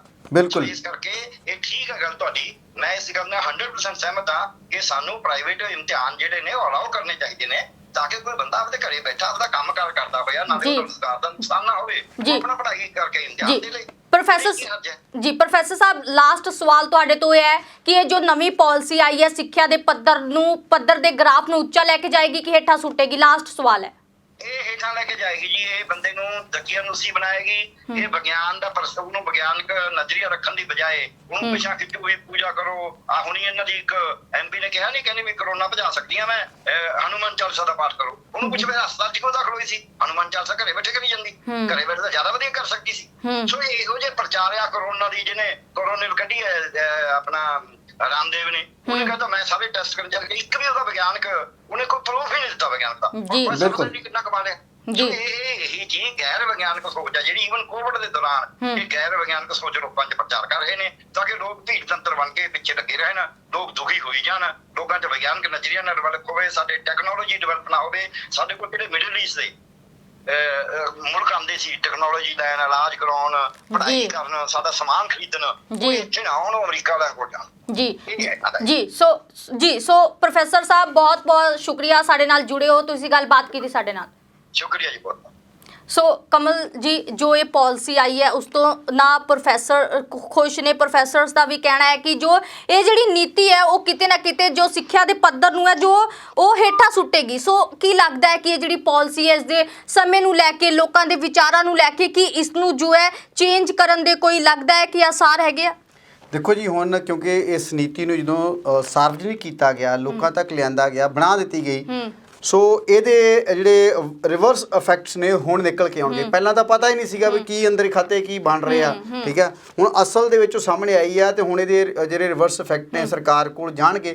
ਤੋਂ ਇਹਦੇ ਵਿੱਚ ਹੋ ਸਕਦਾ ਅਸੀਂ ਉਮੀਦ ਕਰਦੇ ਹਾਂ ਅਸੀਂ ਸਰਕਾਰਾਂ ਤੋਂ ਵੀ ਠੀਕ ਆ ਵੀ ਕੁਝ ਜਿਹੜੀਆਂ ਚੀਜ਼ਾਂ ਜਿਹੜੀਆਂ ਘਾਟਾਂ ਨੇ ਉਹਨੂੰ ਪੂਰਾ ਕਰਨ ਦੀ ਕੋਸ਼ਿਸ਼ ਕਰਨਾ, ਉਹਦੇ ਵਿੱਚ ਨਵੀਆਂ ਚੀਜ਼ਾਂ ਜਿਹੜੀਆਂ ਐਡ ਕਰਨ ਦੀ ਲੋੜ ਹੈ। ਸੋ ਇਹਦੇ ਵਿੱਚ ਇੱਕ ਚੀਜ਼ ਮੈਂ ਜਿਹੜੀ ਦੱਸਣੀ ਚਾਹੁੰਦਾ ਕਿ ਜਿਹੜੀ ਹਾਇਰ ਐਜੂਕੇਸ਼ਨ ਦੀ ਗੱਲ ਸੀ, ਹਾਇਰ ਐਜੂਕੇਸ਼ਨ ਦੇ ਵਿੱਚ ਅਸੀਂ ਦੇਖਦੇ ਹਾਂ ਤੇ ਜਿਹੜੀ ਡਿਗਰੀ ਸੀਗੀ, ਸੋ ਉਹਨੂੰ ਜਿਹੜਾ ਪੇਸ਼ ਕੀਤਾ ਗਿਆ ਕਿ ਜਿਸ ਤਰ੍ਹਾਂ ਪਹਿਲਾਂ ਬੱਚੇ 3 ਸਾਲ ਦੀ ਡਿਗਰੀ ਕਰਦੇ ਸੀਗੇ ਤੇ ਪਹਿਲਾ ਸਾਲ ਅਗਰ ਪੜ੍ਹ ਜਾਂਦੇ ਸੀਗੇ ਤੇ ਬਾਕੀ 2 ਸਾਲ ਨਹੀਂ ਪੜ੍ਹ ਪਾਉਂਦੇ ਸੀਗੇ ਤੇ ਉਹਦੇ ਵਿੱਚ ਉਹਨੂੰ ਜਿਹੜਾ ਸੀਗਾ ਉਹਦਾ ਵੇਸਟ ਹੋ ਜਾਂਦਾ ਸੀ। ਹੁਣ ਇਹਦੇ ਵਿੱਚ ਇਹਨਾਂ ਨੇ ਇੱਕ ਚੀਜ਼ ਕੀਤੀ ਹੈ ਕਿ ਜਿਹੜਾ ਪਹਿਲਾ ਸਾਲ ਅਗਰ ਪੜ੍ਹ ਜਾਂਦੇ ਤੁਹਾਨੂੰ ਸਰਟੀਫਿਕੇਟ ਜਿਹੜਾ ਮਿਲ ਜਾਏਗਾ ਕੋਰਸ ਦਾ। ਸੋ ਜੇ ਤੁਸੀਂ ਦੂਸਰਾ ਸਾਲ ਕਰ ਜਾਂਦੇ ਹੋ ਉਹਦੇ ਵਿੱਚ ਡਿਪਲੋਮਾ ਮਿਲੇਗਾ, ਤਾਂ ਤੀਸਰਾ ਸਾਲ ਤੁਸੀਂ ਕੰਪਲੀਟ ਕਰਦੇ ਹੋ ਤਾਂ ਡਿਗਰੀ ਮਿਲੇਗੀ। ਐਂਡ ਜੇ ਕੋਈ ਨੌਕਰੀ ਕਰਨਾ ਚਾਹੁੰਦਾ ਤੇ ਉਹ 3 ਸਾਲ ਦੀ ਡਿਗਰੀ ਕਰਕੇ ਨੌਕਰੀ ਲਈ ਅਪਲਾਈ ਕਰ ਸਕਦਾ। ਐਂਡ ਜੇ ਤੁਸੀਂ ਇਹ ਗੱਲ ਕਰਦੇ ਹੋ ਕਿ ਕੋਈ ਬੰਦਾ ਰਿਸਰਚ ਵਾਲੇ ਪਾਸੇ ਜਾਣਾ ਚਾਹੁੰਦਾ ਹੈ ਤਾਂ ਉਹਦੇ ਮੁਤਾਬਕ ਕੀ ਹੈ ਕਿ ਤੁਸੀਂ 4 ਸਾਲ ਦੀ ਡਿਗਰੀ ਦੇ ਨਾਲ ਇੱਕ MA ਦਾ ਜਿਹੜਾ ਸਾਲ ਕਰਕੇ ਤੇ ਤੁਸੀਂ ਸਿੱਧੀ PhD ਜਿਹੜੀ ਆ ਉਹ ਕਰ ਸਕਦੇ ਹੋ। ਸੋ ਇਹਦੇ ਵਿੱਚ ਇਹ ਚੀਜ਼ਾਂ ਜਿਹੜੀਆਂ ਨੇ ਇਹਨਾਂ ਨੇ ਕੀਤੀਆਂ। MPhil ਜਿਹੜੀ ਆ ਉਹਨੂੰ ਖਤਮ ਕਰਨ ਦੀ ਕੋਸ਼ਿਸ਼ ਪੂਰੀ ਕਰ ਦਿੱਤੀ ਹੈ, ਖਤਮ ਹੀ ਕਰ ਦਿੱਤੀ ਹੈ। ਸੋ ਓਵਰਆਲ ਇਹ ਜਿਹੜੀ ਚੀਜ਼ ਦਿਖਾਈ ਗਈ ਹੈ ਸਾਨੂੰ, ਇਹ ਬਹੁਤ ਹੀ ਵਧੀਆ ਤਰੀਕੇ ਨਾਲ ਦਿਖਾਉਣ ਦੀ ਕੋਸ਼ਿਸ਼ ਕੀਤੀ ਗਈ ਆ ਜੀ। ਪਰ ਇਹਨੂੰ ਵਪਾਰਕ ਹੱਥਾਂ ਵਿੱਚ ਦੇਣ ਦੇ ਲਈ ਇਹ ਜਿਹੜਾ ਖਰੜਾ ਵਾ ਉਹ ਪੂਰੀ ਤਰ੍ਹਾਂ ਤਿਆਰ ਕੀਤਾ ਗਿਆ। ਅਸੀਂ ਕਹਿ ਸਕਦੇ ਹਾਂ ਵੀ ਆਉਣ ਵਾਲੇ ਸਮੇਂ ਦੇ ਵਿੱਚ ਅਡਾਨੀ ਅੰਬਾਨੀ ਜਿਹੜੇ ਨੇ ਉਹੀ ਕਾਲਜਾਂ ਯੂਨੀਵਰਸਿਟੀਆਂ ਦੇ ਮਾਲਕ ਹੋਣਗੇ। ਸੋ ਇਹ ਚੀਜ਼ ਜਿਹੜੀ ਹੈ ਸਾਡੇ ਸਾਹਮਣੇ, ਕਿਉਂਕਿ ਅਸੀਂ ਹਮੇਸ਼ਾ ਕਹਿੰਦੇ ਵੀ ਸਰਕਾਰ ਸਾਡੀ ਕਾਰਪੋਰੇਟ ਹੱਥਾਂ ਦੇ ਵਿੱਚ ਖੇਡਦੀ ਆ, ਪਰ ਉਹ ਵਾਕਿਆ ਉਹ ਚੀਜ਼ ਜਿਹੜੀ ਉਹ ਸਾਹਮਣੇ ਪੇਸ਼ ਹੋ ਗਈ ਆ। ਜੇ ਚਾਹੁੰਦੀ ਸਰਕਾਰ ਤਾਂ ਬਹੁਤ ਕੁਝ ਜਿਹੜੀ ਪਹਿਲੀ ਹੀ ਸਿੱਖਿਆ ਨੀਤੀ ਸੀਗੀ ਉਹਦੇ ਵਿੱਚ ਸੁਧਾਰ ਕਰਕੇ ਉਹਦੇ 'ਚ ਜਿਹੜੀਆਂ ਚੀਜ਼ਾਂ ਹਾਲੇ ਤੱਕ ਲਾਗੂ ਹੀ ਨਹੀਂ ਹੋਈਆਂ ਸੀ, ਜਿਹੜੀਆਂ ਬਣਾ ਤਾਂ ਦਿੱਤੀ ਗਈਆਂ ਸੀ, ਉਹਨੂੰ ਲਾਗੂ ਕਰਕੇ ਤੇ ਉਹਨੂੰ ਸਹੀ ਜਿਹੜਾ ਸੁਧਾਰ ਕਰਕੇ ਉਹਨੂੰ ਕੀਤਾ ਜਾ ਸਕਦਾ ਸੀ। ਕਮਲ ਜੀ, ਜੋ ਪ੍ਰੋਗਰਾਮ ਦਾ ਜੋ ਮਕਸਦ ਸੀ ਸਾਨੂੰ ਪੂਰਾ ਪਤਾ ਹੈ ਕਿ ਮਕਸਦ ਅਸੀਂ ਜ਼ਰੂਰ ਪੂਰਾ ਕੀਤਾ ਹੈ। ਸੋ ਜਿਹੜੇ ਦਰਸ਼ਕਾਂ ਦੇ ਜਿਹੜੇ ਸਵਾਲ ਨੇ ਉਹ ਇਸ ਪਾਲਿਸੀ ਨੂੰ ਲੈ ਕੇ ਕੀ ਸਮਝਦੇ ਨੇ, ਜਾਂ ਉਹ ਕੋਈ ਸੁਝਾਅ ਆਮ ਜਨਤਾ ਨੂੰ ਦੇਣਾ ਚਾਹੁੰਦੇ ਨੇ, ਪੇਰੈਂਟ ਨੂੰ ਦੇਣਾ ਚਾਹੁੰਦੇ ਨੇ ਕੋਈ ਸੁਝਾਅ, ਤੇ ਕਮੈਂਟ ਬਾਕਸ ਦੇ ਵਿੱਚ ਉਹ ਆਪਣਾ ਸੁਝਾਅ ਦੇ ਸਕਦੇ ਨੇ। ਸੋ ਮੇਰੇ ਸਹਿਯੋਗੀ ਪ੍ਰੋਗਰਾਮ ਸ਼ੁਰੂ ਕਰਨ ਤੋਂ ਪਹਿਲਾਂ ਉਹਨਾਂ ਨੇ ਮੈਨੂੰ 4 ਲਾਈਨਾਂ ਲਿਖ ਕੇ ਦਿੱਤੀਆਂ ਸੀ, ਮੈਂ ਪ੍ਰੋਗਰਾਮ ਦਾ ਅੰਤ ਉਸ ਲਾਈਨਾਂ ਦੇ ਨਾਲ ਕਰਾਂਗੀ। ਉਹਨਾਂ ਨੇ ਲਿਖਿਆ ਕਿ ਦਿਨੋ ਦਿਨ ਜਵਾਕਾਂ ਦਾ ਭਾਰੀ ਬਸਤਾ ਹੋਈ ਜਾਂਦਾ ਏ, ਹਰਸ਼ੇ ਹੋ ਗਈ ਮਹਿੰਗੀ ਤੇ ਬੰਦਾ ਸਸਤਾ ਹੋਈ ਜਾਂਦਾ ਏ। ਇਹਨਾਂ ਲਾਈਨਾਂ ਦਾ ਮਕਸਦ, ਇਹਨਾਂ ਲਾਈਨਾਂ ਦਾ ਜੋ ਕਹਿਣ ਦਾ ਉਹਨਾਂ ਦਾ ਮਕਸਦ ਹੈ, ਤੁਸੀਂ ਉਸ ਨੂੰ ਬੇਖੂਬੀ ਸਮਝ ਸਕਦੇ ਹੋ। ਸੋ ਇਸ ਪ੍ਰੋਗਰਾਮ ਨੂੰ ਲੈ ਕੇ ਜਾਂ ਇਸ ਪਾਲਿਸੀ ਨੂੰ ਲੈ ਕੇ ਤੁਹਾਡੇ ਜੋ ਵੀ ਵਿਚਾਰ ਨੇ ਤੁਸੀਂ ਕਮੈਂਟ ਬਾਕਸ ਦੇ ਵਿੱਚ ਸਾਡੇ ਨਾਲ ਸਾਂਝੇ ਕਰ ਸਕਦੇ ਹੋ। ਬਾਕੀ ਅਗਲੀ ਵਾਰ ਫਿਰ ਪ੍ਰੋਗਰਾਮ ਲੈ ਕੇ ਹਾਜ਼ਰ ਹੋਵਾਂਗੇ, ਕਿਸੇ ਪੱਖ ਦੇ ਮੁੱਦੇ ਤੇ ਗੱਲਬਾਤ ਕਰਾਂਗੇ। ਜਦ ਤੱਕ ਮੈਨੂੰ ਅਤੇ ਕਮਲ ਜੀ ਨੂੰ ਦਿਓ ਇਜਾਜ਼ਤ। ਧੰਨਵਾਦ। ਸਤਿ ਸ਼੍ਰੀ ਅਕਾਲ ਜੀ, ਧੰਨਵਾਦ।